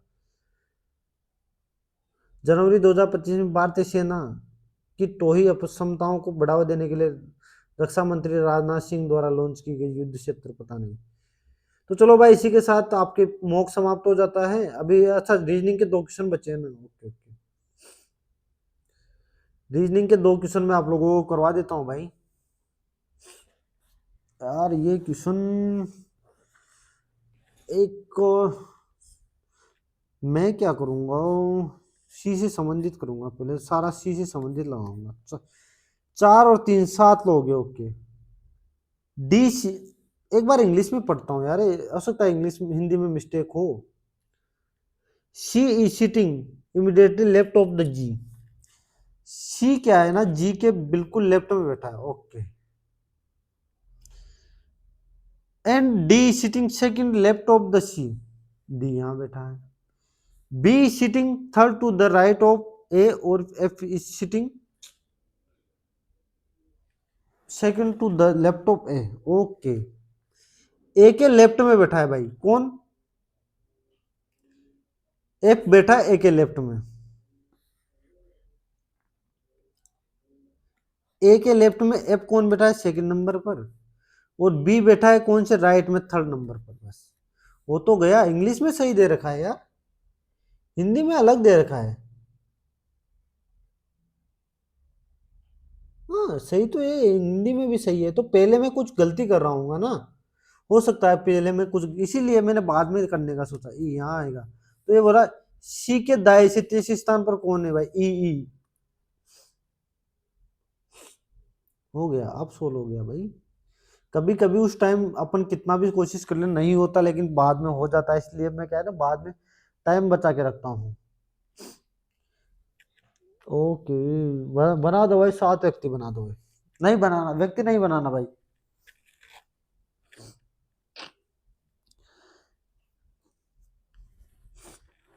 आर एन के ठीक बाएं और एम के ठीक दाएं बेटा। आर क्या है ना, आर एन के ठीक बाएं और एम के ठीक दाएं बेटा। ओके, उत्तर की ओर मुख करके बैठे हुए, किस तरफ मुख करके बैठे हुए नहीं बताया गया, तो कहीं भी अपन उत्तर की ओर तरफ करवा लेते हैं। एस और एन अंतिम छोर पर बैठे हुए, एन इधर आ गया तो 7 लोग इधर बिठा दो भाई, फिर एस इधर आ जाएगा, 7 हो गए ना, क्योंकि छोर पर है। एम ओ और पी के मध्य, एम और ओ के मध्य कौन बैठा है, पी। ओके, तो कौन बच गया भाई, पी और क्यू। पी और क्यू के बीच कौन बैठा है, ओ। ओ, अरे यार ये तो सीधा ही था, मैं क्यों परेशान हो रहा था फिर। तो चलो इसी के साथ आपका टाइम मॉक समाप्त होता है। मैं आप लोगों को सबमिट कर देता हूँ, दिखा देता हूँ क्या इसको रहा सारी।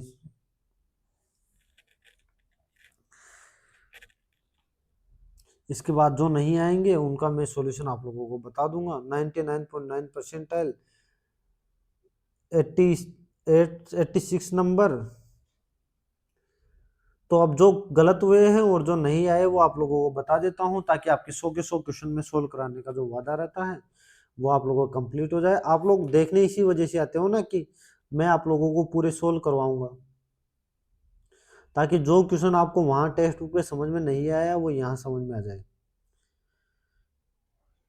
बता दो भाई इसका रंग कौन सा होता है भाई, nitrous oxide, sulphide sulphide sulphide. 20वां गलत हो गया। अच्छा इसका क्या होगा फिर, कैंडेला नहीं, टेस्ला टेस्ला टेस्ला। किस भौतिक इकाई को उस क्षेत्र की तीव्रता के रूप में, तीव्रता का, तीव्रता की इकाई रही और मैं कहाँ चला गया। ओके छोड़ना। भारतीय सेना की मोटरसाइकिल राइडर डिस्प्ले टीम का नाम क्या है, जिसने 7 मोटरसाइकिलों 40 पुरुषों के साथ, बताओ भाई, मानव पिरामिड के साथ एक नया विश्व रिकॉर्ड बनाया है, जो कर्तव्य पथ पर 2000 किलोमीटर की यात्रा कर रहा है, बताओ। डे डेविलस। केंद्रीय बजट 2025-26 के अनुसार शिक्षा के लिए भारतीय भाषा की पुस्तकों के डिजिटलीकरण का लक्ष्य रखने वाली योजना कौन सी है, बताओ। भारतीय भाषा पुस्तक योजना। दावोस में आयोजित विश्व आर्थिक मंच की 55वीं बैठक का विषय क्या था, बताओ। बुद्धिमान युग के लिए सहयोग। अभी मुझे ये अपलोड भी करना है। भारत और नेपाल के बीच 18वें सूर्य किरण सैन्य अभ्यास कहाँ, काठमांडू या सलजंडी, सलजंडी भाई सलजंडी। 2025 के ग्रैमी अवार्ड में किस संगीतकार ने, बताओ बताओ बताओ बताओ। बेयोंसे, बेयोंसे। विश्व स्वास्थ्य संगठन ने किस वर्ष, किस क्षेत्र में 2025 तक कैंसरों के मामले में और मौतों में 85% की वृद्धि होने का अनुमान लगाया, बताओ। दक्षिण पूर्व एशिया में, दक्षिण पूर्व एशिया में। पिक्सेस स्पेस द्वारा प्रेक्षित कौन सा उपग्रह तारामंडल भारत का पहला निजी हाइपर स्पेक्ट्रम इमेजिंग तारामंडल है, बताओ। फायरप्ले। द्विपक्षीय विवाद इंद्र 2025 का 14 संस्करण कहाँ हुआ है भाई, चेन्नई में, चेन्नई में। नेक्स्ट, ये क्या है, सांख्यिकी और कार्यक्रम कार्यान्वयन मंत्रालय MOSP द्वारा डेटा को सुलभता बढ़ाने और सांख्यिकी प्रणाली को मजबूत करने के लिए किस पोर्टल को लॉन्च किया गया, बताओ। Micro data portal, micro data portal. Bharat की नौकरियों की रिपोर्ट 2025 के अनुसार निम्नलिखित में से किसे 2030 तक व्यवसाय के लिए सबसे परिवर्तनकारी प्रवृत्ति के रूप में पहचाना गया, तो डिजिटल पहुंच का स्तर। नेक्स्ट, जनवरी 2025 में भारतीय सेना को टोही क्षमताओं को बढ़ावा देने के लिए रक्षा मंत्री राजनाथ सिंह द्वारा लॉन्च की गई उन्नत युद्ध क्षेत्र निगरानी प्रणाली का नाम क्या है, संजय। तो भाई इसी के साथ आपके पूरे क्वेश्चन 100 के 100 क्वेश्चन में आप समाप्त होते हैं। तो बहुत बहुत धन्यवाद आप सभी का देखने के लिए। आप लोग हमसे जुड़े रहे और जिनका एग्जाम नहीं हुआ उनको बेस्ट ऑफ लक आगे के लिए। इसके बाद मैं ग्रुप डी का एक और मॉक करवाऊंगा, उसके बाद अपन करेंगे एनटीपीसी की तैयारी, जो 2025 वाला आएगा। एनटीपीसी की करेंगे, उसी के साथ ग्रुप डी की भी करेंगे, जो आपके 22,000 वैकेंसी आने वाली है। तो आप लोग चैनल से जुड़े रहो बस। आप लोगों की तैयारी मैं करवाऊंगा, मैथ रीजनिंग की, जिक के अपन मॉक में करते ही है। प्रीवियस ईयर में मैथ रीजनिंग के सारे क्वेश्चन सोल्व करवाऊंगा इसी चैनल पर। तो बस आप लोग जुड़े रहो, टेलीग्राम चैनल से भी जुड़ जाओ। ठीक है, तो चलो मिलते हैं नेक्स्ट मॉक में, तब तक के लिए बाय, धन्यवाद। अरे भाई स्टॉप।